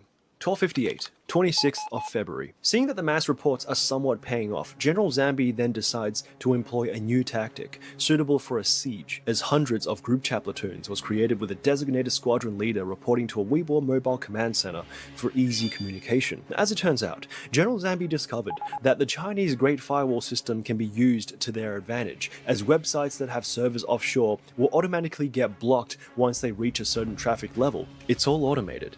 So what Zambi's tactic essentially allows is a carpet bombing reporting format that directs all authentic user traffic to a concentrated area at a coordinated time to wreak havoc and flood the space with millions of activities at once. And with the preparations all set, General Zambi is... You essentially, what you do is you flood the website with activity so it gets nuked. So essentially it gets blocked. And nobody can access it anymore. Interesting. That's an interesting how the Chinese internet works. issues the command.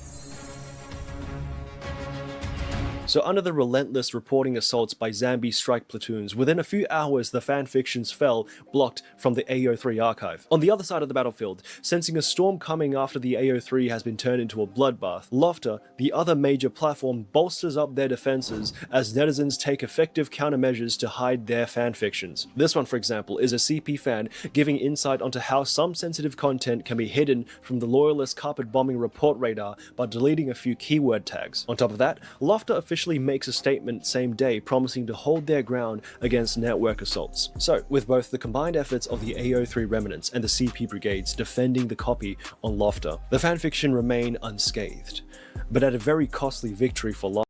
Damn. 1-star rating. If you insult my brother, I'll give you a 1-star rating.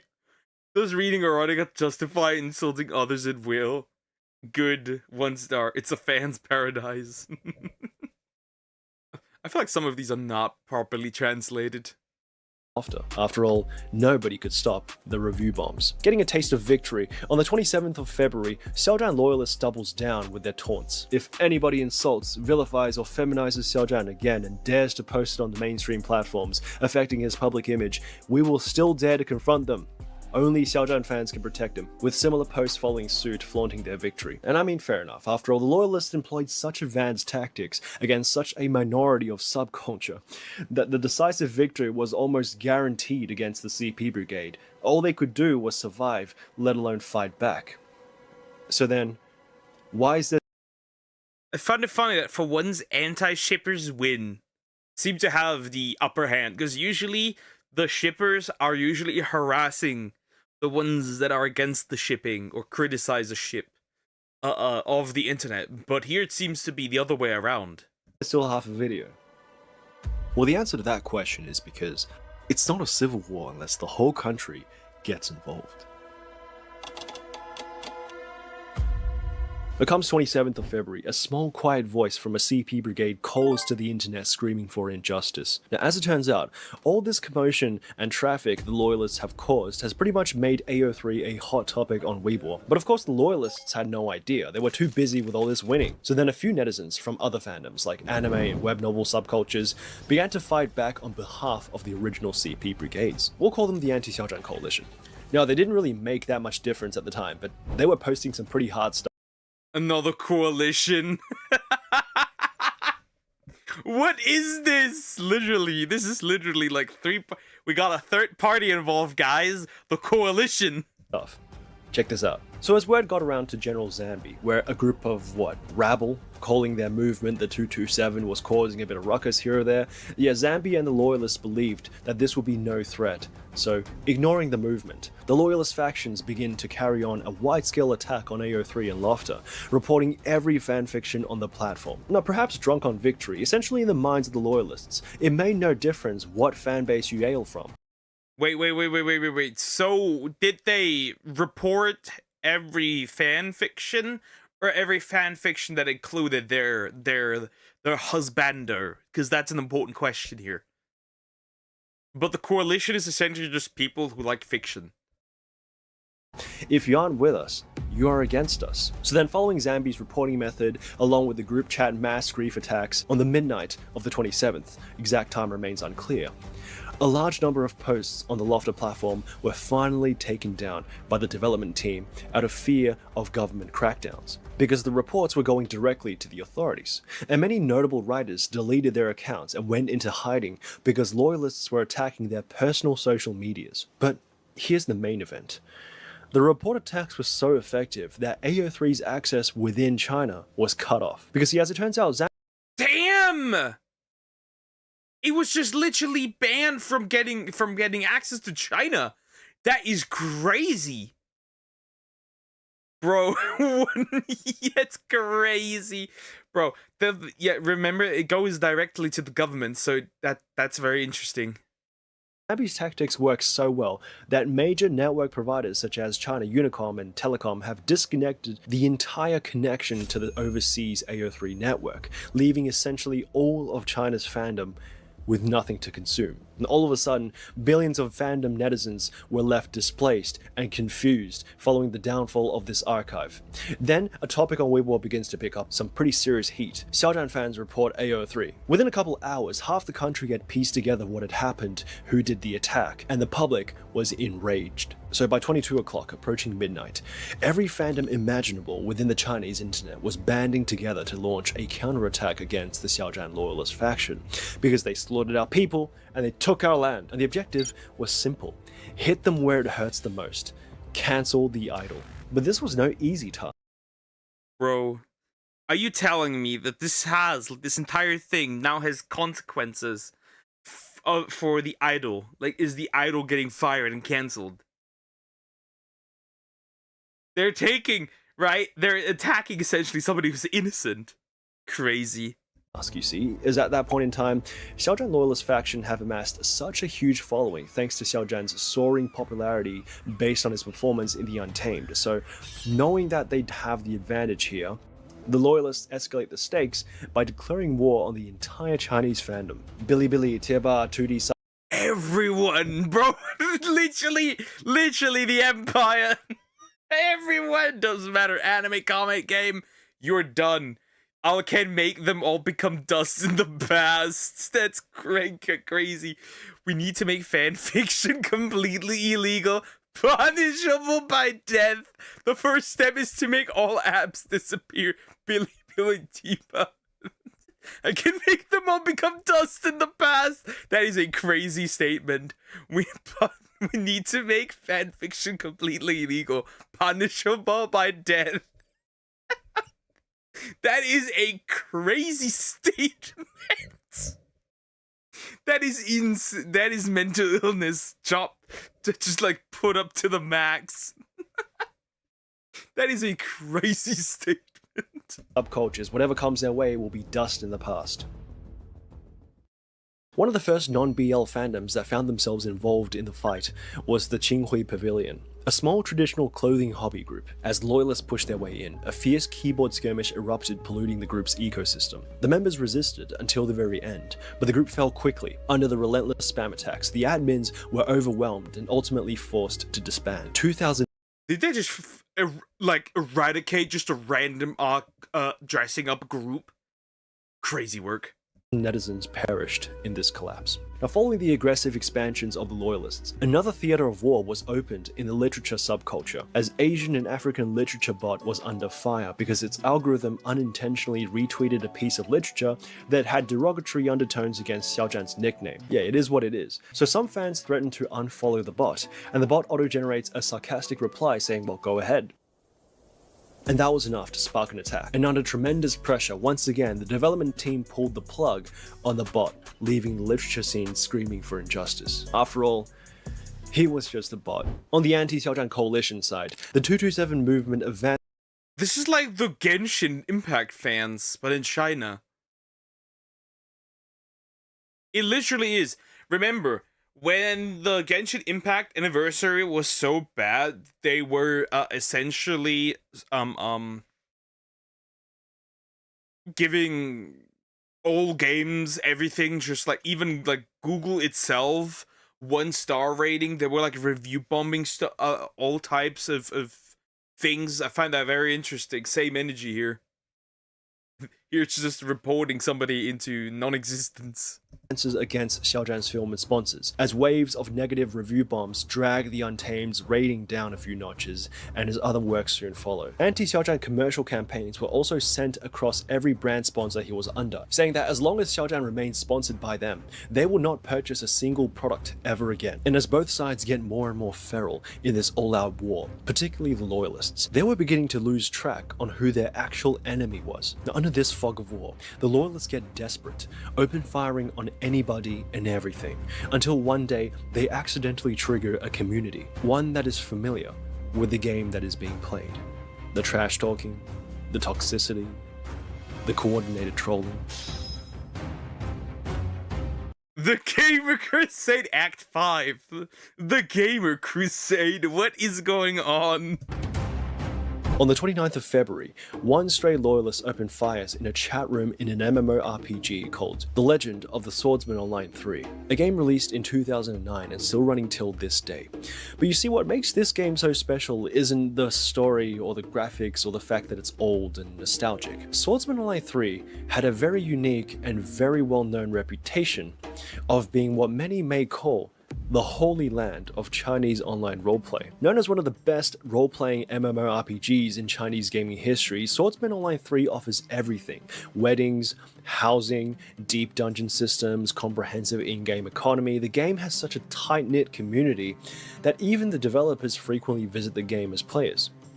But that's not what really made them famous, no. What made them famous was that the community is known to do anything just to prove a point. You see, there was this one time back in Anything to prove a point. Oh god.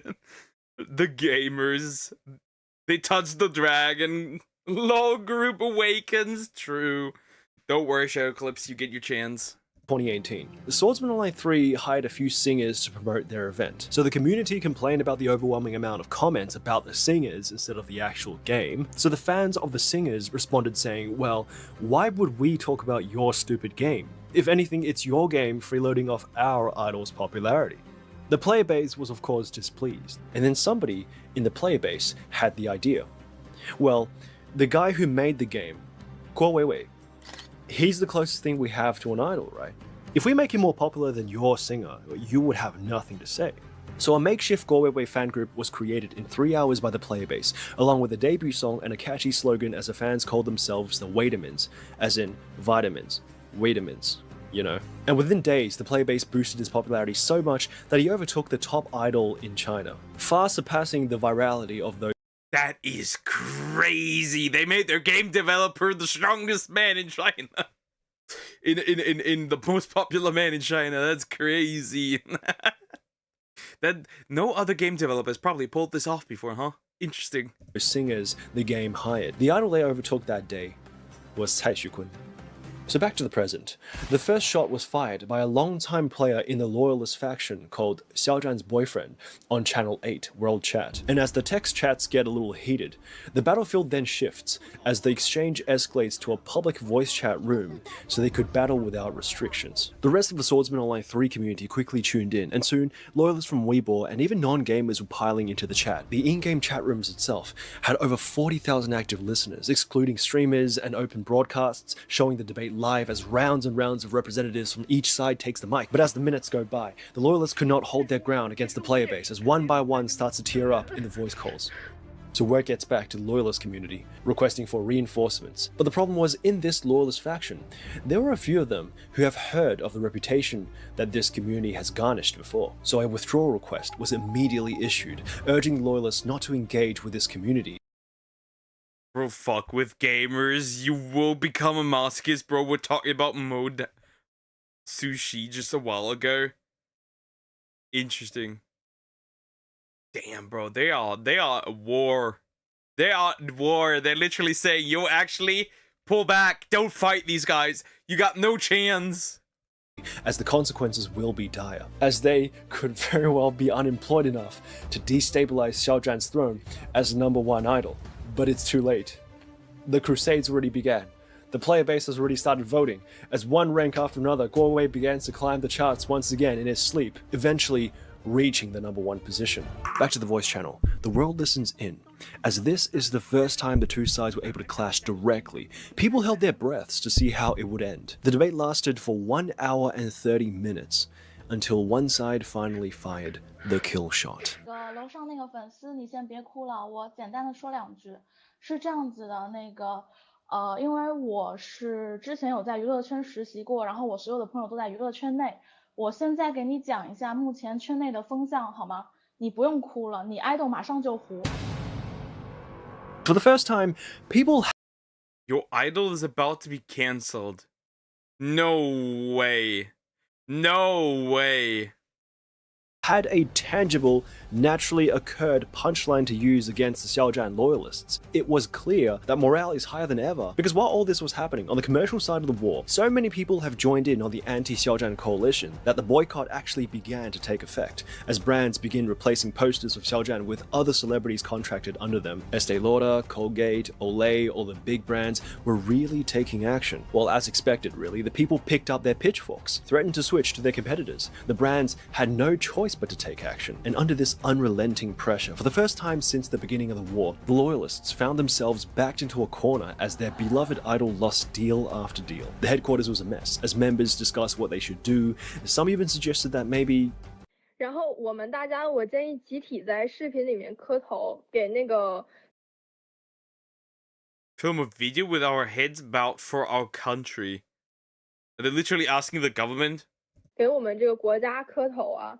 But whatever their actions may be, one thing is clear now. The damage is already done, and they were powerless to stop all this from happening. Just when morale is at an all-time low, Zambi does the unthinkable. On the 1st of March, 9:29 a.m., the leader of the loyalists, Zambi, surrenders. Zambi, this person is left to your mercy. Whether you choose to report him yourself or hand it over to someone else, it's up to you. We as fans will collectively tag and urge him to apologize, but he will not respond. It's so Jover. I apologize to everyone affected by my horrendous remarks. My irrationality has caused a huge negative impact, and I apologize to everyone. I truly didn't anticipate the impact this action would have on the other circles, but seeing the current consequences make me extremely uneasy and frightened. Those who are unintentionally dragged into this really is my fault. Please, everyone, criticize me, an attempt to draw fire away from their idol. Let's skip ahead a few lines. I hope my mistakes can serve as a warning to others. We really shouldn't be so ignorant and impulsive. The consequences of doing wrong are truly unbearable. Netizens rejoiced at the surrender of General Zambi, even marking it as a historical moment in the 227. But you see, this did not extinguish the raging fire, as many were still enraged at the displacement of their homes. Once a peaceful community now ceases to exist because of their devious hate campaign, as many loyalists begged for mercy for the public to spare their idols. The anti Beg their mercy. The antis probably said, nah, actually, fuck that shit. That man's gone. Because these people do not stop. Why would they? Xiaozhan coalition pushed on relentlessly, comment after comment. Xiaozhan, the same day, finally made an official response, but it was too late once again, as by this point, his team had no idea the damages the loyalists have caused, so the response was subpar at best. So the question now, if you've made it this far, is it truly over for the idol? Well, not if the fans had anything to say about it. See, without General Zambi on their side, their coordination seems to be halved, but both the Loyalists and the CP Brigade could see that if the anti-Xiaozhan coalition continues to gain more ground, then there may not be an idol left for them. Setting aside their differences, the Loyalists halt their attacks on the CP content, and from that, a new faction emerges. A new commander takes the wheel, as King GG drafts up a war plan. Prioritize sponsors, protect the comments, lower the hot search ratings first. As for app ratings and dramas, put them aside for now, report them later. Today, if we don't release a Xiaozhan edit, don't rush us, give us adequate time. When the edits are released, remember to protect the comment section, but don't argue, just make sure the top comments are positive. We cannot afford Very interesting in general. Okay, so we got this. The war is ending. The war is ending. But that was something. Bro, I've never seen the fan base be this rabid and aggressive. another hot search run. We cannot control it anymore. This is a war of attrition. Everybody to your stations. And war of attrition it was. As the 227 movement spread far and wide, Twitter, Instagram, state media, throughout a 2-month period, over 150 brands were swept up in this tidal wave. As the war rages on, and the casualties start to incur in real life as police gets involved, people lose their jobs. Even police gets involved? Cyber violence. Morale for both sides was at an all-time low. Until the 27th of April. Xiaozhan himself breaks the silence. A public apology for causing trouble for everybody. Please don't hurt the others. Following this apology was his new song, Spotlight. And to others, this seemed more like another one of his campaigns attempting to capture virality to direct traffic into his new song using the situation. But for Xiao Zhan's defense force and the loyalists at its core, this was the great financial kamikaze. The finale. But did you forget LOL groups and exist? Genshin creeps exist? Yeah, but they're not like the Genshin community doesn't just randomly nuke like a small dress-up group. They've not done that yet. an opportunity to show the world everything their movement stood for. If they could push his song somehow to the top of the charts, the public would have nothing left to say. He'd reclaim the #1 spot, and from that point onwards, his team will do the rest. He will be uncancelable. So as one hand joins another, together, they launch a final coordinated assault. Soon, a message began to be passed around. Do what you can afford doesn't mean buy 10 or 8 tickets as a token gesture. Do what you can afford means doing your best. If you can buy 100 tickets, grit your teeth and buy 300. And amongst them all, those who contributed the most wore this badge of honor. And so it began. As one after another, loyalists started to pick up enormous amounts of tickets. 100, 300, 1,000 copies. 1,000 copies is a minimum. Jeez. Goodness. Is a minimum for those who are employed. Because this is redemption. And through the combined efforts of Little Flying Knights all around the country, by January 2023, Spotlight sold over 54 million digital copies, surpassing Ed Sheeran's. How the fuck do you... Wait, what? Surpassed Ed Sheeran's Shape of You? Even Rihanna and Drake, crazy work. Fucking Despacito was overtaken. That is crazy work right there. Shape of You and the certified classic Despacito.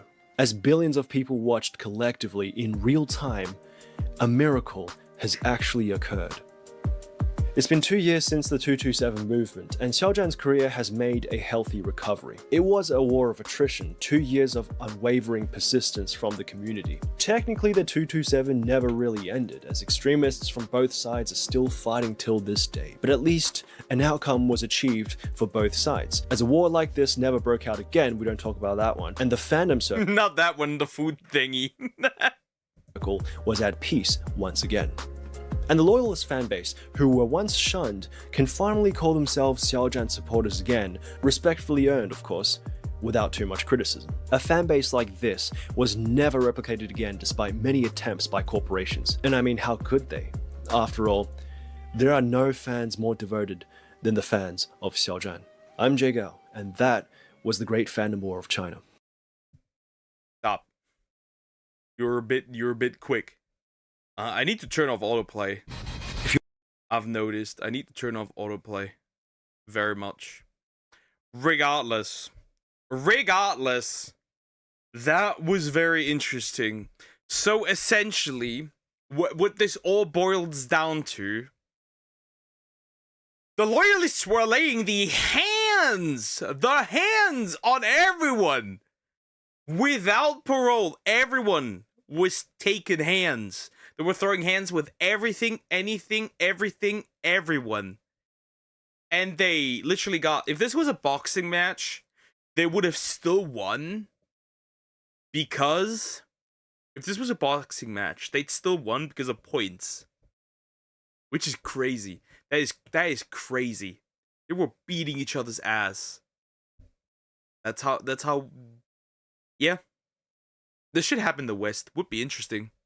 This should happen in the West. Would be interesting. Anyways, like, comment, and subscribe. They were laying hands on everyone and everything.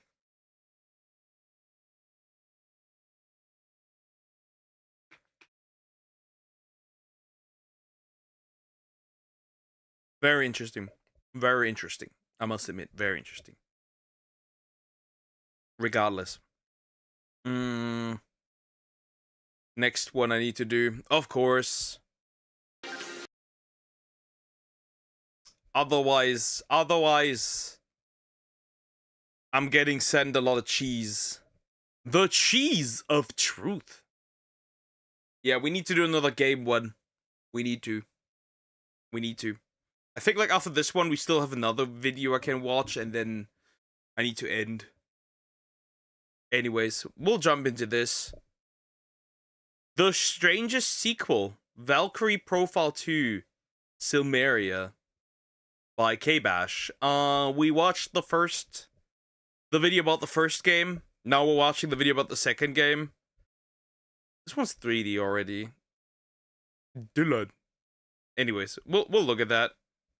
We'll look at that. Shadow Clips won't forgive you if you don't. True. He won't forgive me. Don't break his heart. I would never. Oh, this man's popping off. This man. What the fuck? Is he rotating? We're like stuck. Moving. Holy shit. The wind blows, the grass shivers, and the shadow known only as K-Bash materializes once again. Valkyrie Profile 2 draws near. Interesting, okay. I took a look back at Valkyrie Profile the first recently, and you know, that game's really cool, and I was excited to play the sequel, released. Yeah, that definitely looked very interesting, for sure. And I looked it up, right? I looked through like my old games collection, and I do in fact own the first one for the PSP. By the same team, not the same lead dev, nearly 7 years later for the PS2. That's a hell of a jump, a whole console generation, and basically the amount of time it takes Link to drop a whole tier delineation. What were we talking about? And Valkyrie Profile 2 has a lot going on. It's something jerkingly beautiful. It's got a real-time combat system, and it fills in notable lore holes by acting as a prequel to the first. It's needlessly complex. It was dogged by reviewers for high difficulty and obfuscated system stuff. Okay, I am absolutely dripping with anticipation. I'm gonna do it! I'm finally gonna play Valkyrie Profile 2! What the hell did I just play? Valkyrie Profile 2 starts in... Interesting. Okay. Again, it looks already very pretty. We can say that. It looks very pretty. Though the one area did remind me of Prince of Persia, Warrior Within, and that scared me. Very much. A small port city with the protagonist Alicia having an apparent schizophrenia episode in public. In reality, the soul of... Yeah, that's just the relationship me and Chad have. Chad does actually not exist. It's just me being schizophrenic. It's fine. Silmeria Valkyrie is currently inhabiting Alicia's body because there are 3 Valkyrie personalities and only one can be active at any given time in the designated Valkyrie body. And it ain't Silmeria. And yes, this is all really high concept if you didn't play the first game, but whatever, it's 2 girls, 1 body. Most intuitively...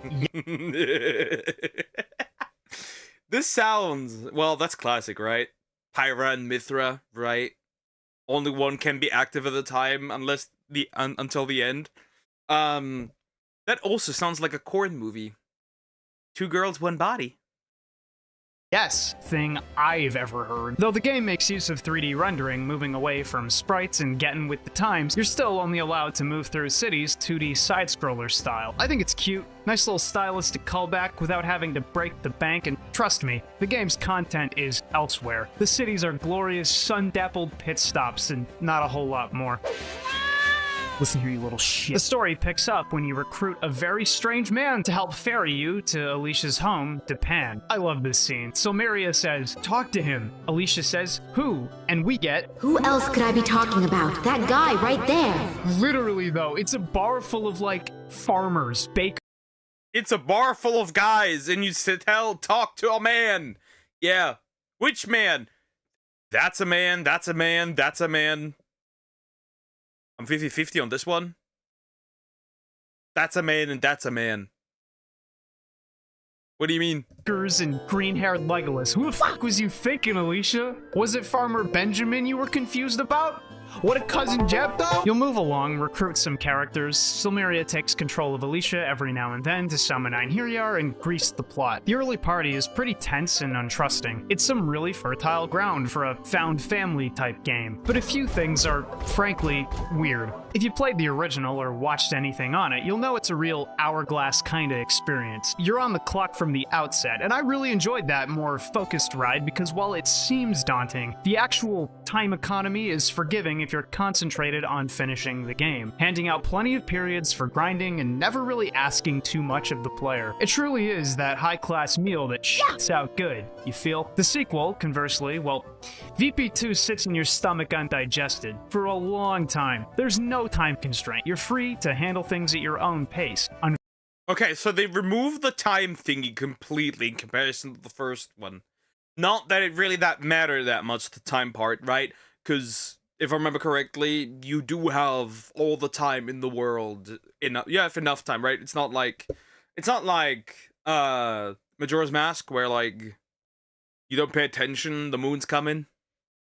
Fortunately, it's a much longer game as well. While the story is linear, progression isn't, requiring the player to grind out levels, grind out ability points, leave the main path for side quests and optional areas to stay competitive with the main path. It's actually fairly frustrating. Like, not on its own, but coming off the first. That game felt like a true forgotten gem. VP2 feels like fishing up some kind of bootleg Moby Dick. Extremely strenuous and nobody cares. Still, the game's got plenty on offer, so let's do some appraisal. I'm handing out my very first K-Bash gold seal of approval for aesthetics. This shit whips. This is incredible. I kneel for well-executed low fantasy. Again, I'm not surprised. It looks beautiful. It definitely does look beautiful. But I'm gonna be honest, you know why it looks beautiful? And nobody really mentions this, and no game really uses them nowadays, right?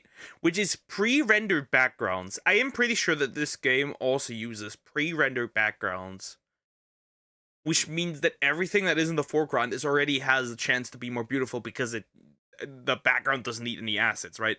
Modern games don't do that, right? They don't use pre-rendered backgrounds anymore.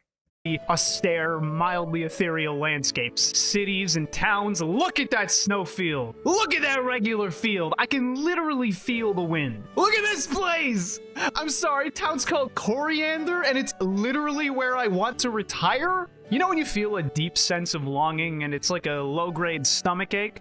You ever basked in the pale moonlight set amidst cold stone and deep greenery? I'm begging VP2, open the portal. I need this. Let me in! VP2 likely took the 3D approach in response to the changing gaming market, and while it's sad to lose sprited assets, that low-grade, high-craft charm, this is how to shift gears. And let's not forget the music. That's right, Motoi Sakuraba's back one. A classic. A classic, of course. He's always around. Bro is like in any JRPG around like the before at least the PlayStation 3 era. And even then, right? Eternal Sonata, that man is just there as well. He's just everywhere. Button Kaito's.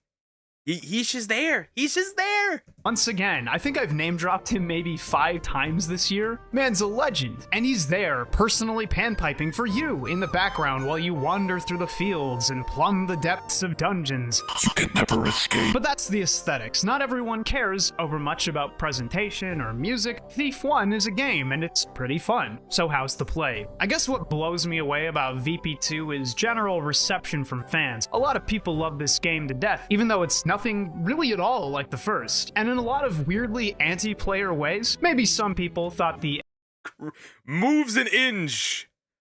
Doom. Moves an inch.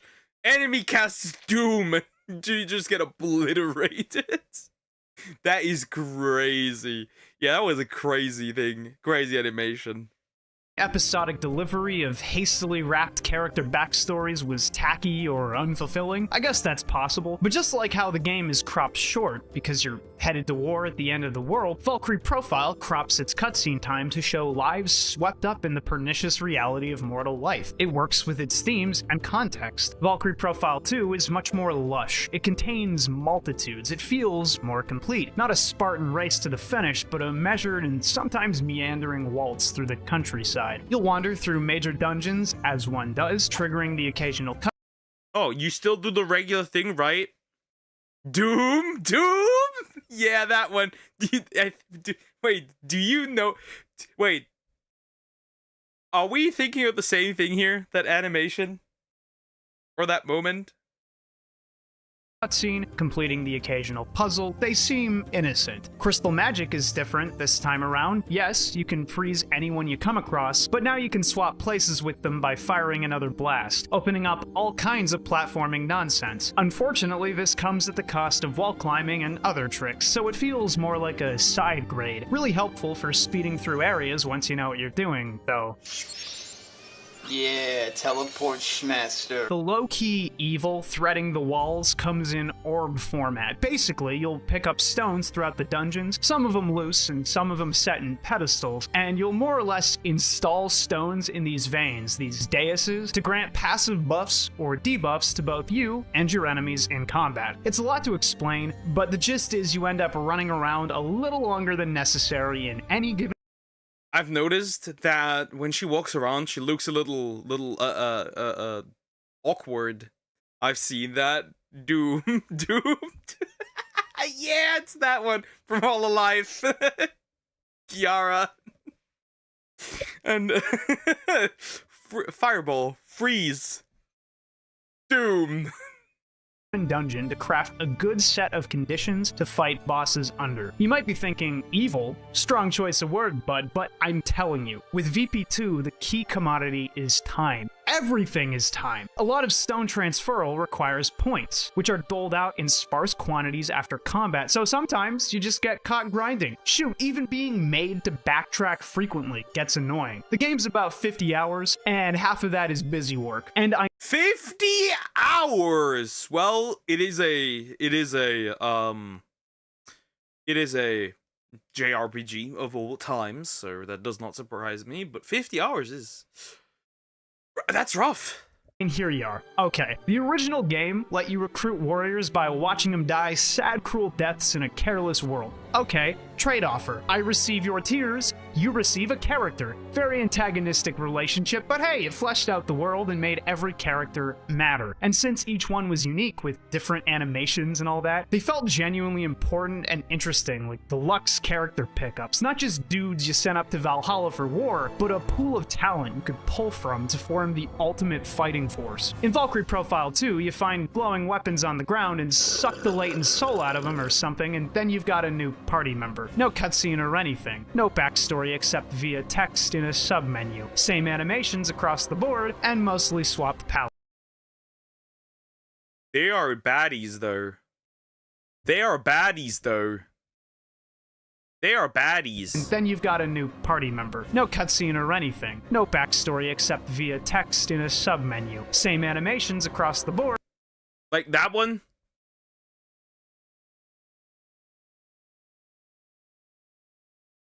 Sub-menu. Same animations.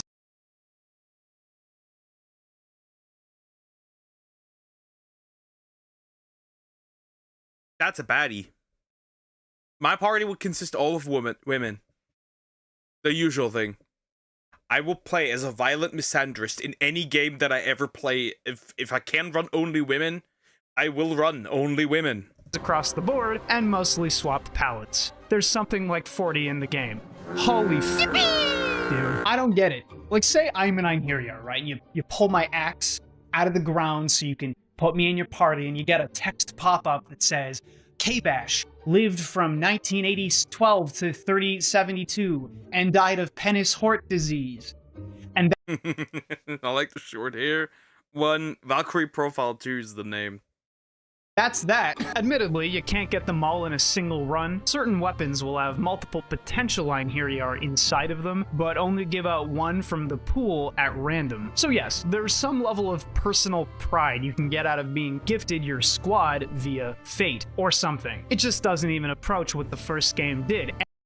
Question though, do I lose them? Do I lose them? Do I lose them?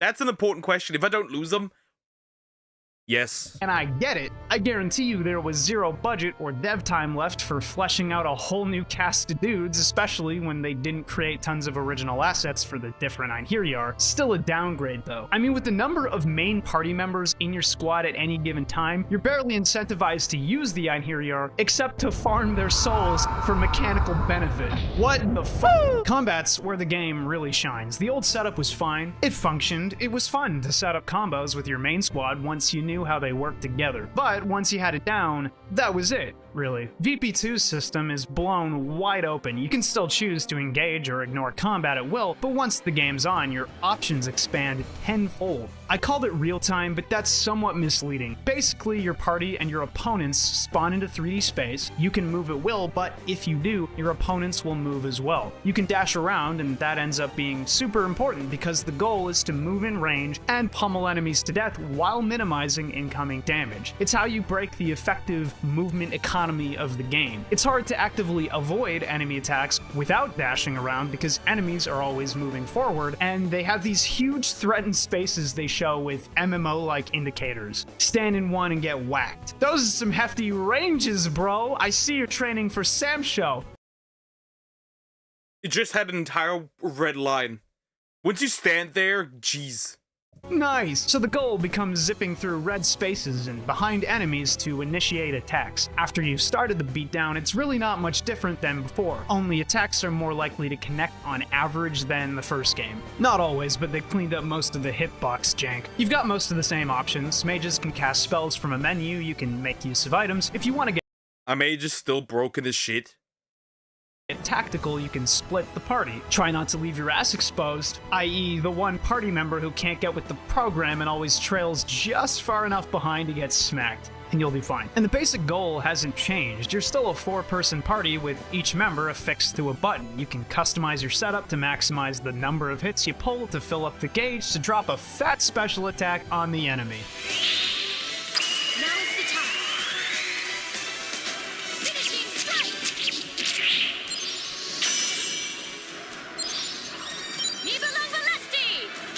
Damn, that's hardcore, bro.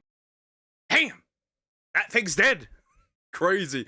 Okay, at the super attacks, whatever special attacks you want to call them, still peak. Also, from the soundtrack, I can definitely tell that this is Sakuraba. I hear that. I can hear this man's soundtrack immediately. I know immediately that it is him. 100%. In a game that's lacking some of the original's charm, it's nice to see ridiculous, over-the-top, named special attacks. I have my own special move, too. 7th sealed sword art, behold, 1,000 Zentetsuken severing the 1,000 threads of fate. Destroy! So the game's fun and frantic. The only real issue is how Cat sacrificed. Anyways. much combat you actually do. I frequently, more than frequently, I constantly went out to grind between story dungeons because I genuinely felt like I had no choice. Even if bosses aren't out of your level range, equipment and abilities really carry the difficulty, and a lot of good equipment is crafted specifically by grinding up a bunch of base materials from enemies to hand over to a merchant in a needlessly strange menu system, but ignore that, so you're rewarded for screwing around and faffing about, killing everything, laying waste to the monsters. I'm sure someone below is writing up a complaint on how you can abuse mechanics to scrape by with minimal grinding, and I gotta tell you, the good news is there's more than one avenue for grinding up power, either via sealstone setups, or good equipment, or abilities, or actually bothering to become a tactical master, but it's not the kind of game I'd sell to most people. You know, you can pick up Persona or Xenoblade, and for the most part, they work out of the box. The game's fishing for that type of fan, though. Unless you come to this 5 fucking lizards threatening the high end to you, and they absolutely whoop your ass even with solid equipment because they seal your arts, and then you can't heal yourself, and they absolutely cook you and violate you. Fuck these fucking Chromar lizards. I want to shove their swords up there and clubs up their ass. Someone who'll play for long hours and get invested. And we know that because they gate Einherjar acquisition with chance, completionists absolutely shaking, because the game allows you to start New Game Plus and keep your recruits, and allows you to power up to obscene levels and stomp all over the game if you think it's fun. Anyone else, your mileage may vary. Play co-op with your crush. I can think of worse date nights. On that note, one of the things I actually didn't super love about the original was losing Einherjar. You always had to send up at least one, and sometimes two, if you wanted the normal ending. It's not truly painful. You've always got extras, and it adds extra tension or drama chapter by chapter. Here, you can set Einherjar free for items and experience orbs, and that's about it. No character updates on the war in Valhalla. Absolute cinema. I will run an entire team of women. I will run in. Damn, that came from his soul. It is true though. I will run an entire team of women. I will play if I would ever play this, I would play as a violent misandrist. Nothing but the items to remember them by. It's a system whose shell is intact, but stripped of paint entirely. Why do we have... Shell is intact. Wasn't there Adonis? Intact, but stripped... Adonis. Of paint entirely. Adonis. Behind me. Adonis. Bro is Chad. Adonis.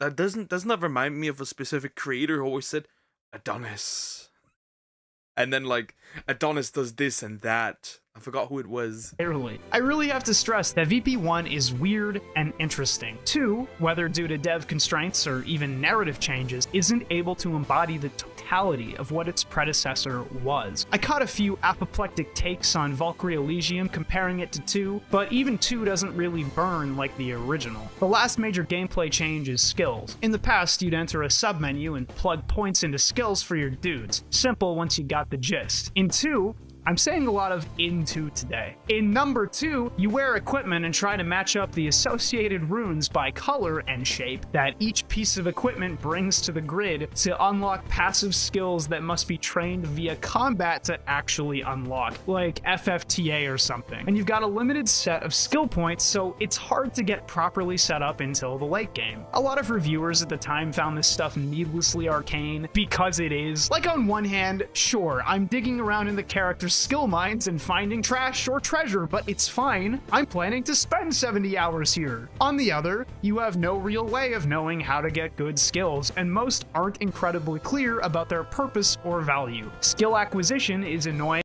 Holy Light almost gets obliterated. What is this damage, by the way? This health bar is always at the verge of dying. Holy Light gets zapped.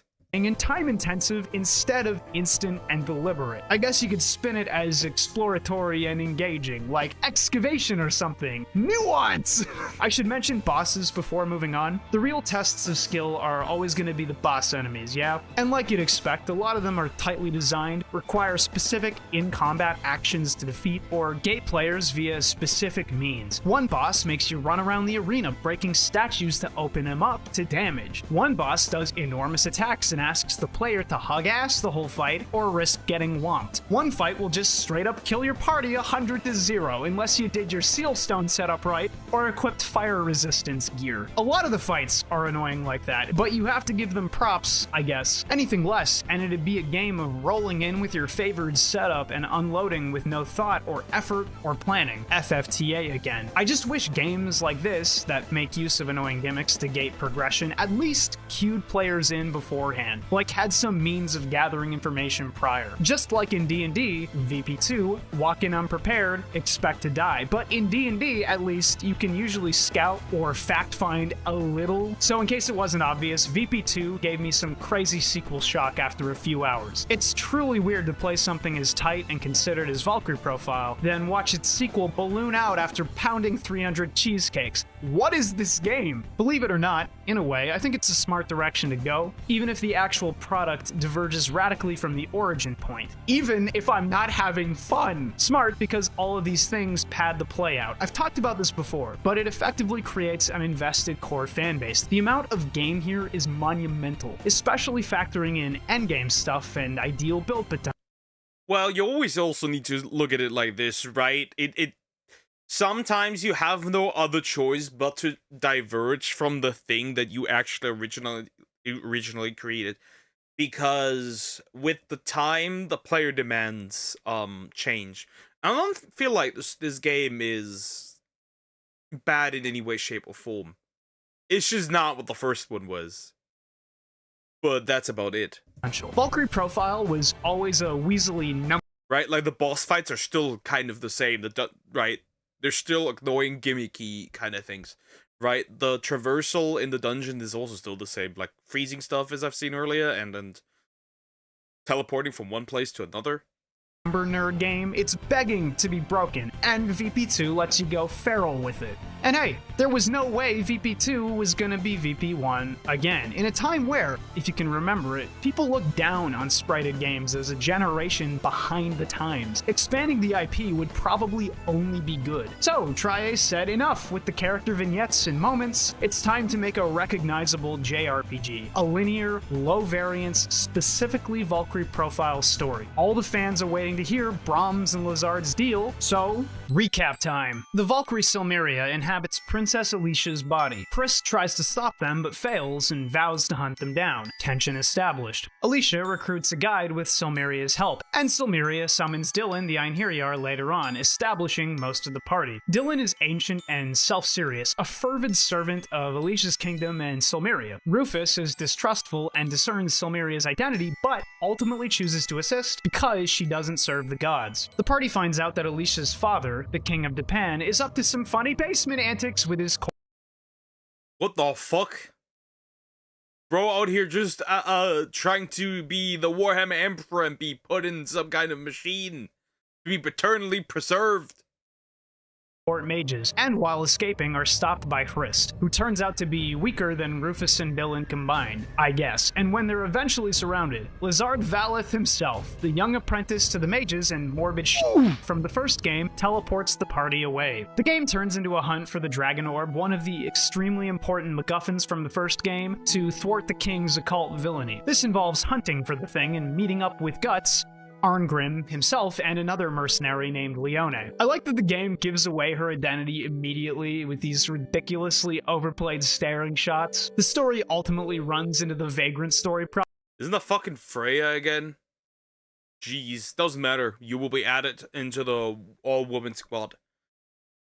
problem. That is, having interesting scenes, though much fewer in VP2's case, sprinkled between long segments of boring gameplay. The good news is, they went nuts with some of these. They're long and protracted enough that characters get all kinds of decent scenes together. It really feels like the game's gunning for just as good as Final Fantasy, guys, and only really falls short in the character category. Like Alicia, Rufus, Dylan, Lazard, I don't know, at least one of these is supposed to be a charisma factory, but they don't feel particularly lovable, you know? Lazard actually ends up being the most lovable the most often, as disgusting as that is, because he's constantly reassuring the party and acting level-headed in the face of danger, always providing a hopeful answer. If anything, the party's— Of course it's the mage. It's always the mage.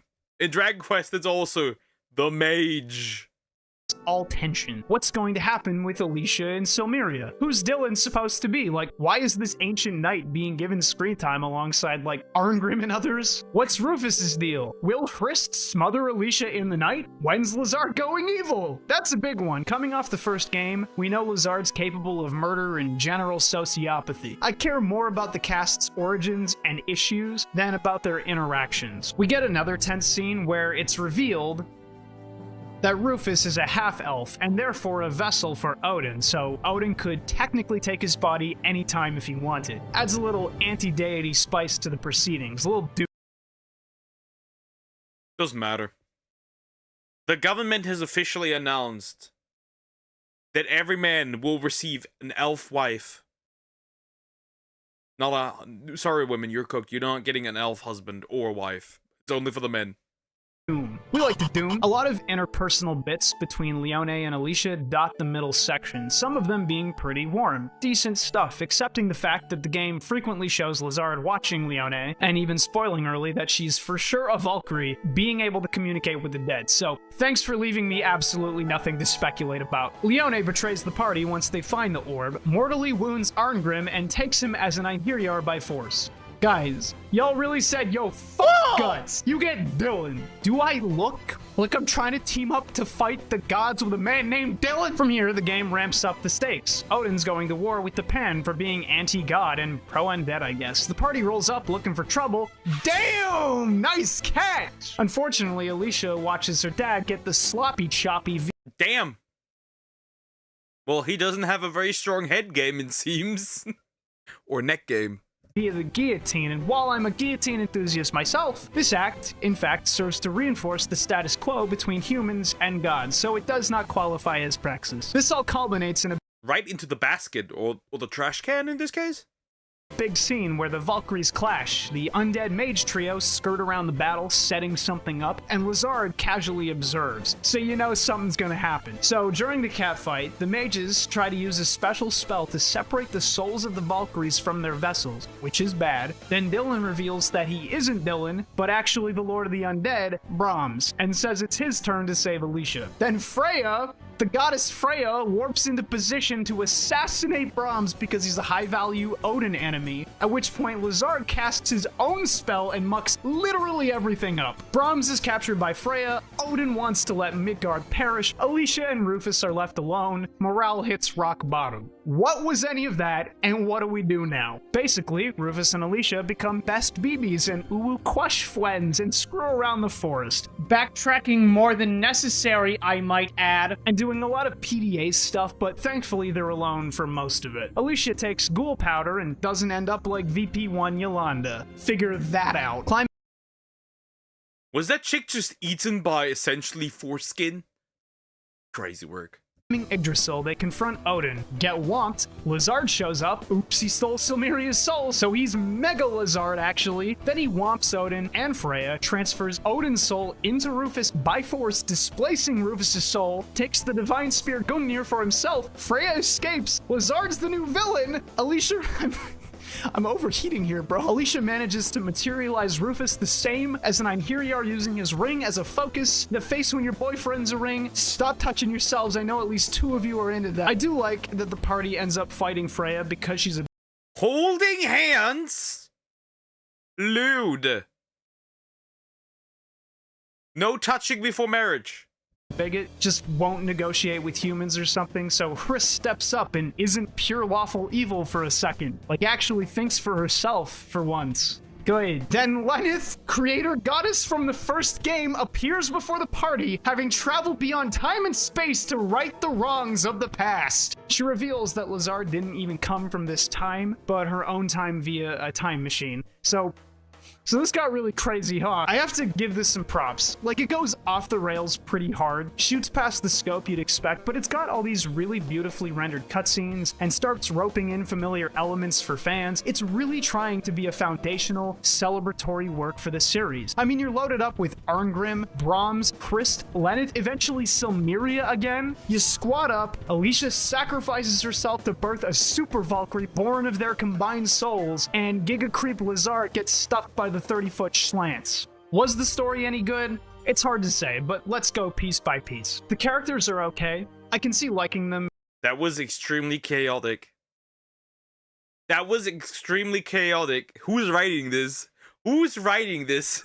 That's crazy. Even more when you're younger. Alicia's cute. Rufus is kind of funny. Lazard's not awful for most of the game. They're fine. Some of the scenes are sweet, especially playing up Alicia's burden as a mortal forced to carry the weight of a godly being. Alicia's outcast status helps her bond with Rufus in a meaningful way, and even makes Lazard's presence sensical. The game's context is interesting. Lazard may be a villain, but he can play the hero temporarily in a party actively working against the gods for sympathetic reasons. Otherwise, the thing gets a little heavy with nouns and premises. Like every inexplicable event has an explanation, it feels like, but that explanation was conjured on the spot. It's pretty common with metaphysical phenomena in fiction, so we simply nod and say, okay. Arguably, it could have hit a little harder with the versus God thing going on if the party weren't already half superhuman and eventually all the Valkyries and the Lord of the Undead as well. I don't feel the outcast thing works as well when you're all the collected other superpowers, you know? So it works best as a togetherness story, fighting for each other at the end of the world. There had to be loads of people saying VP2 is good, but it isn't a good Valkyrie profile game on release. And while I feel it, I really do. I'm not gonna dog the thing for being different. I got my Valkyrie profile, and I can play it whenever. While some stuff is disappointing, it feels like a series of necessary development sacrifices, the result of pushing for a different, highly produced vision. 2 is deeply ambitious, very cool, heartbreakingly beautiful, and appropriately quaint, and sweet in its storytelling. It's not about the failures of mankind in the face of stagnation and extinction. The game does look really beautiful. It does look really beautiful. They did, once again, a good job with how it looks. But I feel like that's a theme for all these older RPGs, JRPGs, and all the games. Very much. but rather about fighting for yourself and others for a future you can believe in, casting off the shackles of oppressors. It's an old song, but if it keeps getting sung, it must be worth the time. Hey, it's K-Bash. Huge thanks goes out to my Anyways, well, that was a violent bit of game. That was a lot of game, I must admit. This seems very interesting. If I could run it, I would. That looks very interesting. That looks like my type of game, for once. The first one, I don't like sacrificing characters. But the second one, I don't have to sacrifice characters. I can run a full team of women and be a violent misandrist. That's all I care about. That's all I care about. The gooner in me. Anyways, interesting. Like, comment, and subscribe. Alrighty. Water. Me needs water.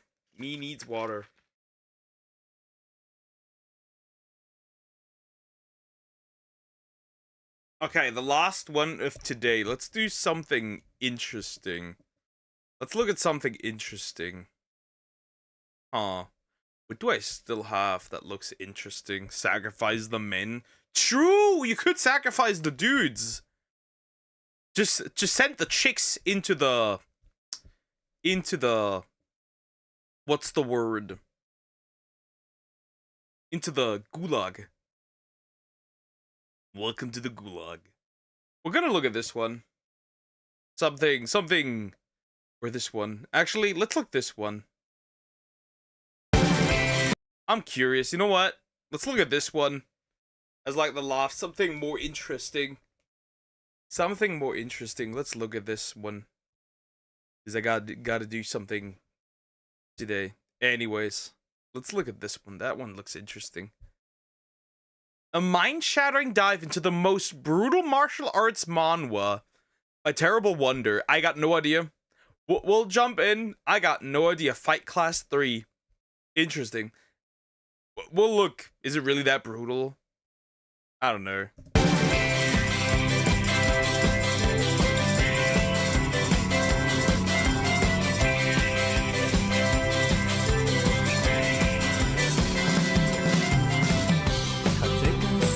Spoilers. Why does the music makes me afraid?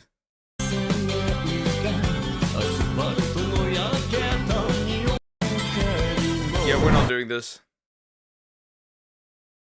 The music... Nah, we're not doing this. The music is making me afraid. The music is making me afraid. Very much. And wonder... Yeah, he yaps, but the music's making me afraid. Either way, we could skip the intro, but that's about it. The music makes me afraid. Why is there... Why are you using music that makes me afraid?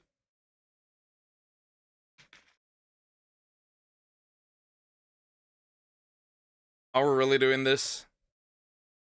Nah, the music makes me afraid. We're not doing this one. F it. We're not doing this one. The music makes me afraid. Music. Send the AI bots. Exactly. I'm not doing this. Nah. It's not worth it. If there's music in the background that seems Japanese, what it was, that makes me afraid. Don't die, duck. Yeah, that makes me afraid. We're not doing this. We're not doing this. Sorry. Sorry, we're not doing this. Let's do this one. Song of Saya. This should not kill me. This should not kill me. This should not kill me. And it's still interesting. Poke is musicophobic. No, I'm just I'm copyrightophobic. This one seems more interesting. We'll do this one in this case. Exploring the darkest visual novel, The Song of Saya, by Adal. Regardless, we'll look at it. Interesting. Never heard of this one. Now this one also is interesting. Let's see. Let's hear it. Let's hear it. Song of Saya is not a game. It's a visual novel, meaning that it has one degree of dynamism above a book. Visual novel. It's barely a game. People call visual novels game. I just call it Book plus. And that implies two things. First is that if you're nearly as ADHD boosted as I am, the story has to be really good to keep you playing. And second, making an intro to something like I tried maybe playing a few visual novels because they said they were good. People said they were good, but I can't do it. I can't do it. It's like a snoring. It's a snoring festival. I'm sorry. this is practically impossible, so let's just get to it. This game is fucked up, bruh. This game is fucked up, bruh. Well, if that's a statement I'm hearing, then here we go, I guess. Delves into the depths of depravity and shows what a horrible situation can do to someone's sanity and moral compass. It is also a love story, a gore fest, and a tale of love story, gore fest. Okay, then get ready. Visual novel. They have one Punch Man animation. Wait, you mean sliding across a field of grass and supposed AI allegations? Psychological horror. Before we begin, two important things. First, spoilers, obviously. I will be going over the story and the endings over the course of 2 videos. And second, if you haven't played it, go ahead. The censored version is on Steam, and you won't regret it unless gore and excessive violence, both physical and sexual, distresses you. And I mean it, even though I tried to make this video. Content warning. Here we go. Video funny, the story itself is anything but. It is objectively horrendous and explores some of the most awful scenarios you can conceive of. If you're more on the sensitive side, please exercise caution. I will show gore in this video, so if that disturbs you, either just listen to it or go watch something else. Okay. Guys, leave now if you don't like gore. This game tells a story that explores some of the darkest, most morbid situations conceivable. The premise is simple yet very captivating. Our protagonist is none other than the sanest med student known as Sakisaka Fuminori. He's a college student who— Med students are insane. Period. Med students are insane, period. They are not. Why would anybody with a sane mind willingly essentially go into human butchering? Anyways. Got in a car crash that killed his entire family and left him in a coma for a while. After weeks— Classic. Yeah, that probably leaves some brain damage and change. In intensive treatment, his condition began to very gradually stabilize, but the doctor tending to him knew that Fuminori had sustained some pretty bad brain damage, just like you do after watching my videos. The only way he could possibly survive and live something that could even remotely resemble his normal life would be if he went through an experimental procedure. And that's what he did. But the effects and the extent of his cognitive deterioration would only be known once he woke up. And with the exception of temporary cortical blindness, he seemed to be doing fine. While blind but lucid, Fuminori came to terms with the accident and stayed resting in the hospital for a while. But one day his vision unexpectedly returned, and the first image to grace his vision was this.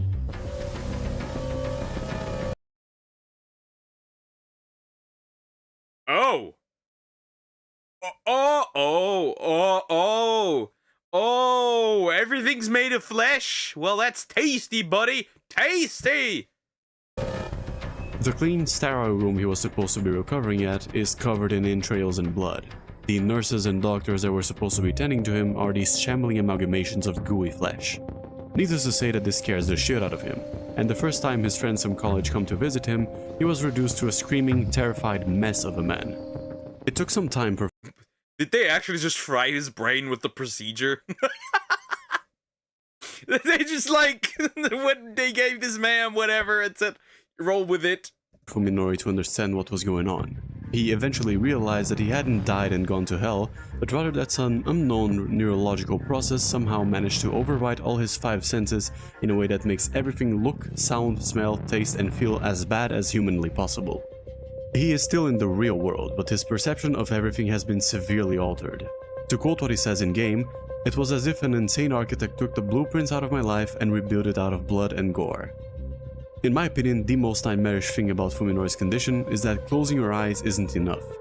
There will still be awful sounds, smells, and textures that won't go away if he's not looking at them. And worst of all, he still has to— They cooked this man's entire nervous system. What kind of procedure did they do? What did they touch in his brain? Again, most sane med student, clearly. No med student is sane. And no doctor sane. to eat. Even though the only thing his senses can perceive is this hellscape where everyone looks like the brain of Mantis, his body is still in the real world and it still needs to sustain itself. Every day, he will have to pick something to consume, but regardless of how tasty the food may be in the real world, to Fuminori it will feel like he's eating a mix of intestines, rot, and shit. Needless to say that he wanted to minimize that experience as much as possible, and as a consequence he became a lot skinnier and sickly looking than he previously was. Another thing Fuminori realized is that if anyone were to find out that he went cuckoo, they would probably take him to a mental institution and experiment on him. Given that he was trapped in the hell of his own perception, he at the very least would prefer to roam free rather than to be locked. Interesting. So the premise is that the guy had an accident. They doctored on him. Which completely destroyed all of his senses. Essentially. And replaced everything with like a fleshy world. Crazy. Poker jumping between normal human and mad cannibalistic scientists too much right now. Choo. In a single room and used as a guinea pig. So for that reason he kept his condition a secret, pretending as best he could that everything was okay. Eventually he was discharged from the hospital to try to return to a David Cronenberg's reimagination of his own life, but not before having something even weirder happening to him on a particular night.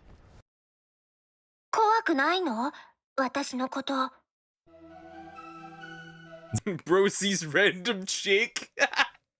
Everything's made of flesh. But the ladies are hot. Hey. C. Okay, C. Okay, let's unpack this.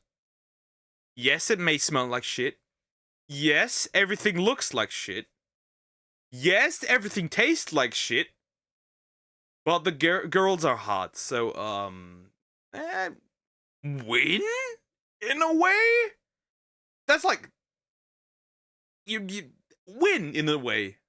Now here's the question though: if everything looks horrid, that looks good. Could that mean that she's actually real life absolutely looking grotesque? Still, win? That's a win, I'd argue. These are the first words he heard Saya speak, the first human voice he heard since his vision returned. Needless to say that he was overwhelmed by emotion upon finally seeing a normal human. In the distorted hellscape that is Fuminori's reality, Saya is like an angel, an image that is rather blatant in the game's cover art. Her pure white dress and innocent appearance contrast greatly with the walls of pulsating, rotting flesh. Fuminori can't help but feel enthralled by her. Who wouldn't, really, given the situation that he was thrust into? That being said, what the f*** is up with her forehead? Like, Jesus Christ. Yeah, her eyes too, though. If I were to walk the distance from her eyes to her hairline, by the time I was done, this channel would have 100k subscribers. What the fuck? But I digress. You will learn to love Forehead Wife as she is pretty much the most Forehead Wife! Crazy work. Most likable character in the whole visual novel, for now. You need only look at Fuminori to see how he develops a bit of an obsession for her, to the point that one day, when he gets discharged from the hospital, the following scene ensues. On the night before my release, I summoned all my courage and asked her, "Are you going to stay here forever?" "Yeah, I couldn't learn anything about my dad, but it's not like I have anywhere else to go. I guess I'll just stay as long as I can hide." In other words, there was nothing keeping her there. "Why not stay with me?" I asked timidly. The question took all the courage I had. "Huh? My family's gone, and I have plenty of room. You won't need to hide, and it's not a bad place to live." He asks for her to go live with him, and she agrees because Saya too is an outcast in a way, but also in exchange for Fuminori help. Buddy, Saya ain't real. That's what I'm saying. If everything around you's fake, then she is too. Especially, yo, maybe that works. Slap that forehead, crazy. Guys, realize this. You can't just ask a woman to go live with you. That doesn't work. I hear the sound of the whoop whoop. That's the sound of the police. Let's get this man out of here. Jail right away. Helping her find her father, a man known only as Dr. Masahiko Ogai, who used to work at the very hospital he was staying at, but disappeared about a year and a half before the story began after some incident. Thus begins the actual story of the visual novel, and we see how this girl becomes the center of Fuminori's world, the only thing that will embrace him in this awful hellscape, and how this love he has for her and his disdain for everyone else eventually turns him into an awful person. As you play through the story, you begin to realize that Saya doesn't seem like an entirely normal person either. There are many little details about her that are off. Yeah, no shit, Sherlock. She sees the same shit as he does. Yeah, no shit. For one, Fuminori never sees her eat anything. She only ever goes out at night, and she tells Fuminori that she will never abandon him because he and he alone is the only person who accepts her as she is. Quite odd, because she is described in the story to be almost indescribably perfect by both Fuminori and some other guy. At the actual start of the visual novel, the two have been living together for a little over a month according to my calculations, and the relationship gets very strong very fast. How strong, you may ask? Yes. Yes! Yeah. Yeah, yes. How strong? Yes. Sex. Classic. Anyways, every day is basically torture for Fuminori, but he endures it knowing that he can return home to Saya. He says in-game that she alone is the reason why he's still alive. Every day he goes to college, and I may live in a world that looks absolutely horrible and grotesque, but at least I got my wife. Again, a win is a win. after classes are over, he spends the rest of the day trying to find clues to determine the whereabouts of Dr. Ogai. Once he's done, he returns home to Saya and they demonetize each other and go to sleep. One thing they demonetize each other. That's diabolical. I've never heard somebody say it like this, huh? That is very well portrayed in the visual novel is how much Fuminori utterly despises anyone who is in Saya. He complains about their smell, the way they speak, and how they never seem to leave him alone, despite him doing his very best to stay as innocuous and invisible as possible. As time progresses, he becomes more and more fed up with the flesh monsters he has to deal with on a daily basis, and more. Well, does it really make him a bad person? I think everybody who would live now in a world that consists completely of flesh, right? And everyone is a grotesque thinking flesh monster, right? You know in your head that they're not, right? But they smell, they look horrid, and he actively tries to avoid them. Of course you get annoyed and frustrated. It does make sense. More obsessed with returning home to Saya. Now is the time to mention 3 characters that I haven't talked about yet. Yo, Koji, and Omi. The latter two are... He pulls out... I cannot lie, that is a big forehead. You could land a plane on there. ...are a couple, while Yo has a crush on Fuminori. Together, the 4 of them used to be besties, but after the accident, Fuminori started to see them as disgusting flesh monsters, so he started to build a wall between them and him.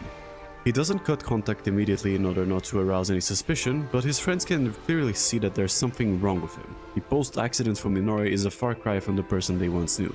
He's a lot more reserved and dismissive, as you'd expect, but he's also a lot thinner, probably both due to the stress and the awful taste of everything he eats. But most importantly, they have no idea about his condition. Nobody does, except for Saya. They just assume that this change in behavior is due to the trauma of losing both his parents, but the way he starts acting becomes a bit too disruptive to ignore. Eventually, it all comes crashing down when Yo decides to confess her feelings for Fuminori. She had already done that in the past, and he said he would think about it, but then the accident happened. She gave him time, but after 3 months, she decided to hear an answer from him. And she did. Like I said, Fuminori was already pretty fed up with having to deal with these monsters every day, so when she finally went to confront him, it wasn't pretty.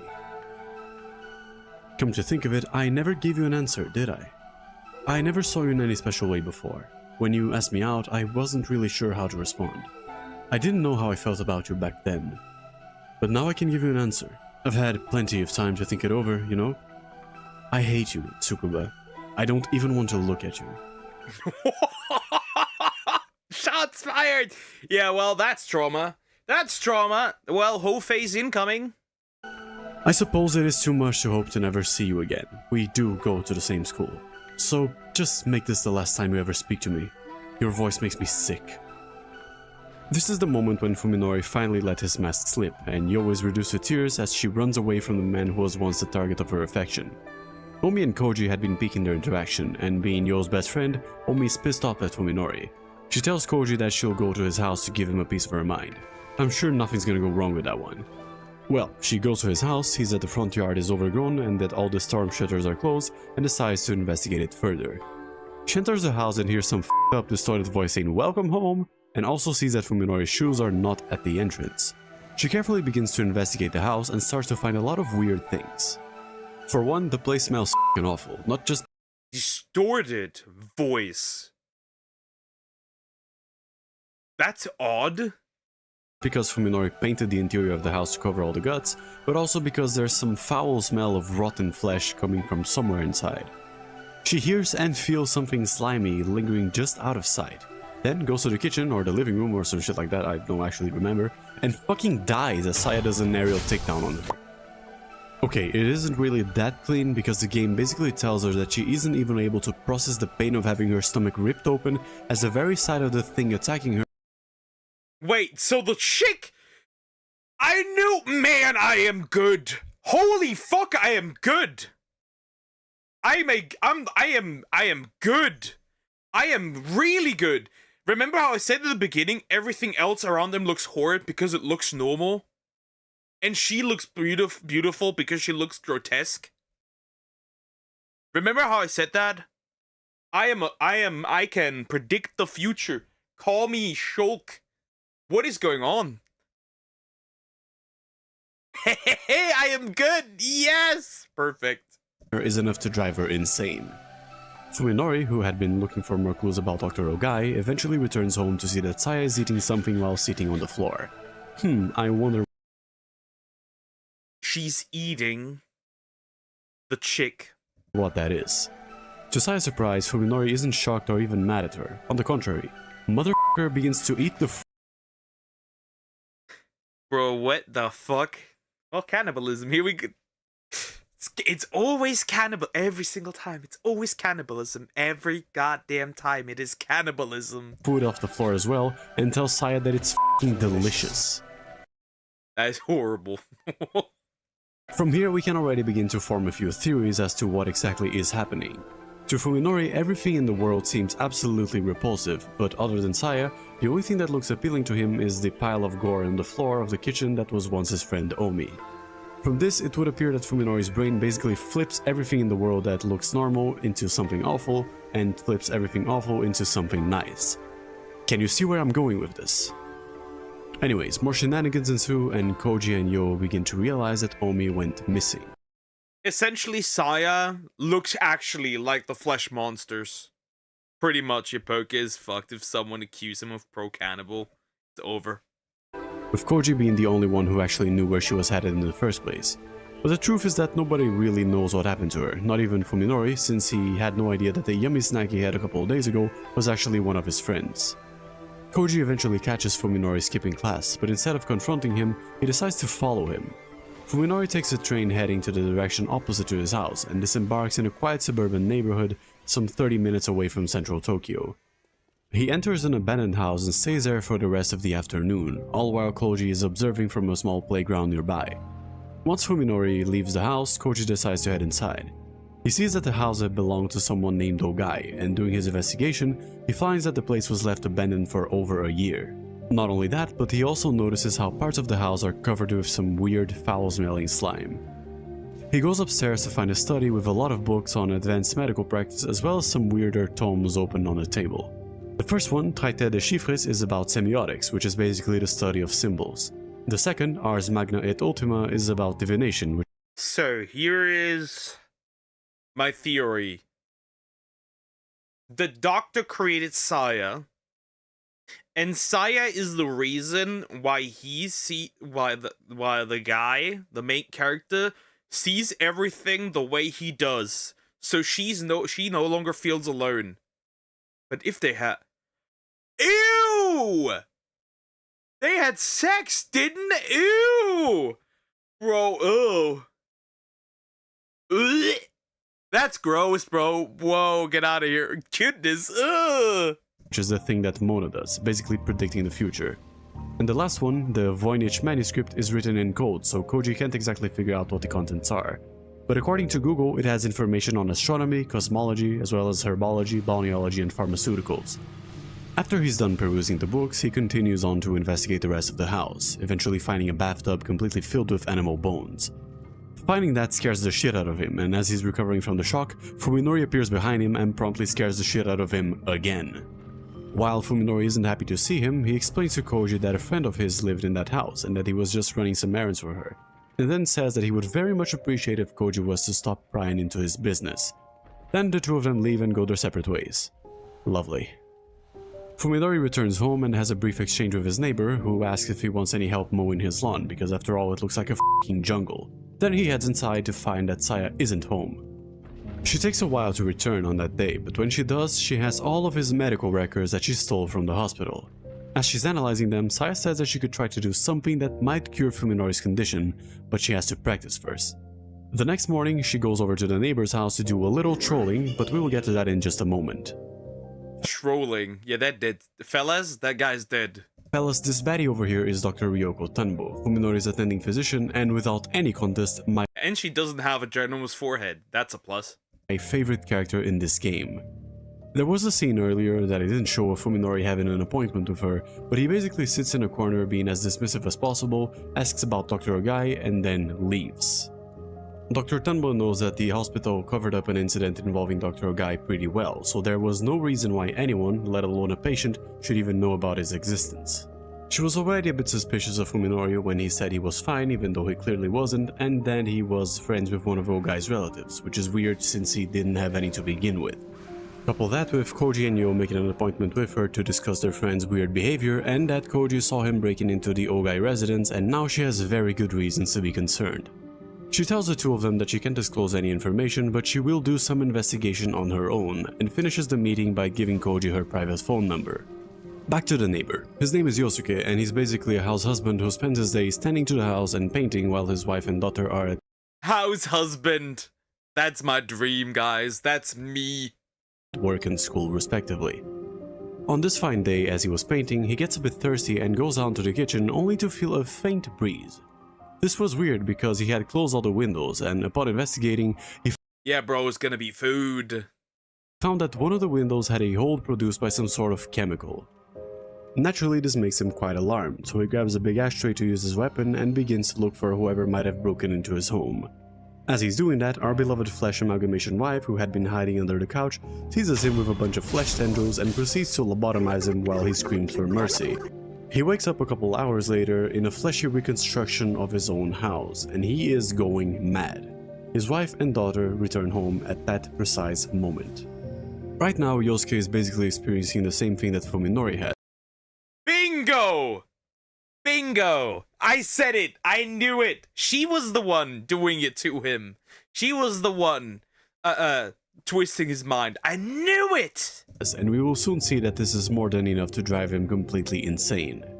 His wife goes up to the studio to see what was going on, and as soon as he sees her as a flesh monster, he proceeds to kill her in a very graphic scene. But don't worry. Damn, he killed his wife.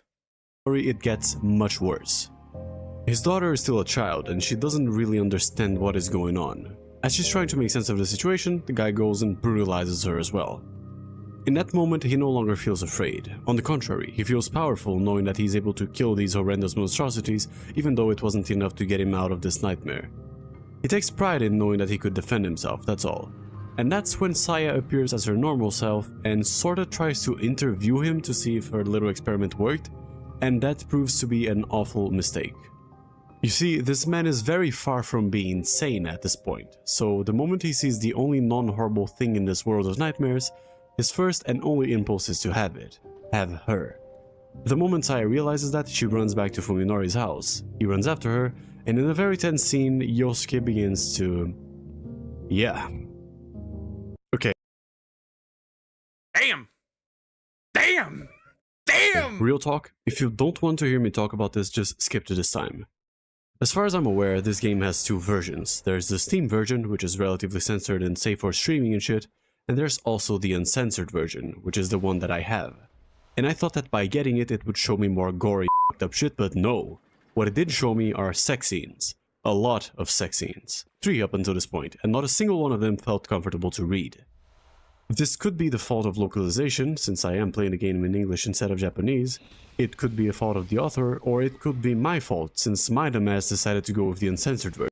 And I'll be like, why is there sex in this visual novel? My brother in Christ.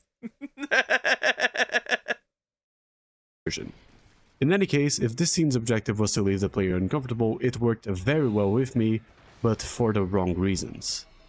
Now, I know that some people are into W's consent and non-consensual, and honestly, it's fiction, so as long as you're not hurting anyone, I don't really give a shit. However, from a storytelling perspective, this is a bad scene. The story takes all agency away from Saya just for the sake of showing a scene of sexual violence.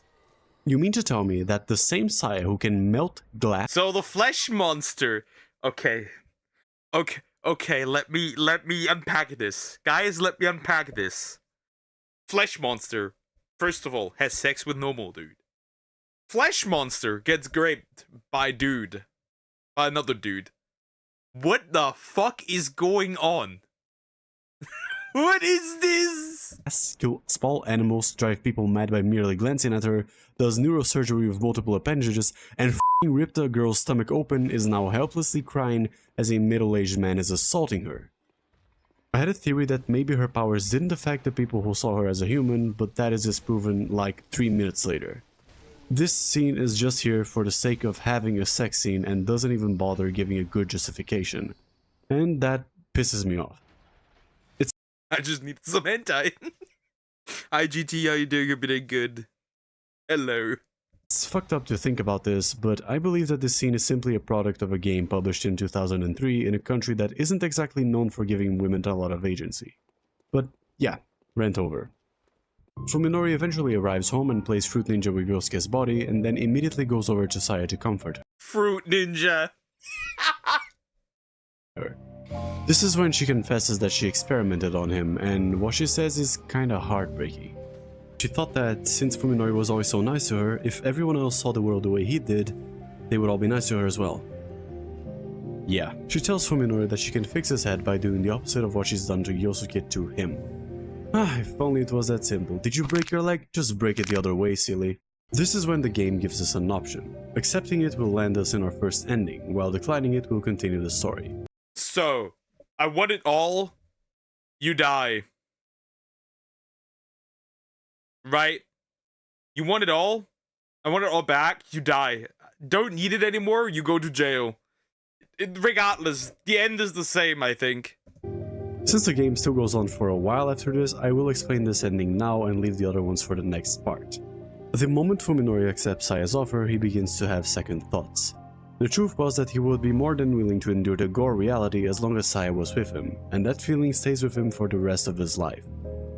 Saya does a lobotomy-themed makeout session with him, and he wakes up a couple hours later in his house. This time everything looks normal, but Saya isn't there. He calls the police and confesses to having killed Yosuke. They come to arrest him for that, plus the deaths of Yosuke's wife, child, and Omi. Fuminori is taken to a mental institution where he will presumably live the rest of his days, but one night he gets a surprise visit from Saya. He wakes up in the middle of the night to the sound of something crawling outside his room, and he instinctively knows that it's Saya. Though when he tells her that he wants to see her and hear her voice, she slips a phone under the door with a text message saying that she doesn't want to be seen and that she wants to preserve the memory he has of her. The two talk for a little bit, and in a very heartfelt moment, Fuminori tells Saya that he loves her. And even though they can't see each other, Fuminori knows that she is crying. He then asks her what she will do for the future, and she tells him that her plans will probably be to try to find her father. That's gonna be the good ending, isn't it? Okay, Croc. But there's a part 2, by the way, if you ever want to watch it. Hey, I'm invested. At this point, I gotta do the part 2.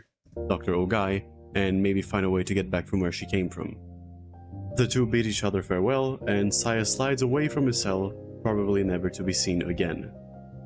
What I got from this ending is that Fuminori understood that Saya wasn't human and that she perhaps was a lot more abnormal than what he previously thought. But even so, he loves her and still thinks of her every day, which is surprisingly positive. His love now transcends anything related to physical appearance, and he is bonded with the soul of this horrible eldritch monstrosity baby girl forever. Isn't it cute? And yeah, this is the best ending, the one that lands him in a sanatorium forever and alone. I'm gonna end the video here because the script is already like twice as long as what I usually That was insane. This is an insane visual novel. go for, but part 2 will come out soonish since I already have everything written. And in it, we will go through the rest of the story and the other endings, of course. But yeah, that's about it for me. Like the video if you want me to make a lobotomy themed makeout session ASMR. Get this man out of here. Disgusting. This was a good ending. He knew she's a flesh monster and yet he still loves her. No, it's also the good ending because I think the madness, if you make the choice to not, I'm assuming that if you make the choice to not return everything to normal, shit just gets worse. I'm assuming shit just gets worse. That is what I'm assuming for the next part. But yeah, that was interesting and crazy. Anyways, like, comment, and subscribe. That was very interesting. Interesting. Very interesting. Guys, I must end now. I have something to do today. I must end now. So yeah. We'll be back tomorrow. We'll be back tomorrow with the usual stuff. Yoink. But I must end now. Got something to do. Fun business. Anyways, guys. We're back tomorrow with the usual stuff. Get ready for 20 shiny Pokemon tomorrow, as we will get.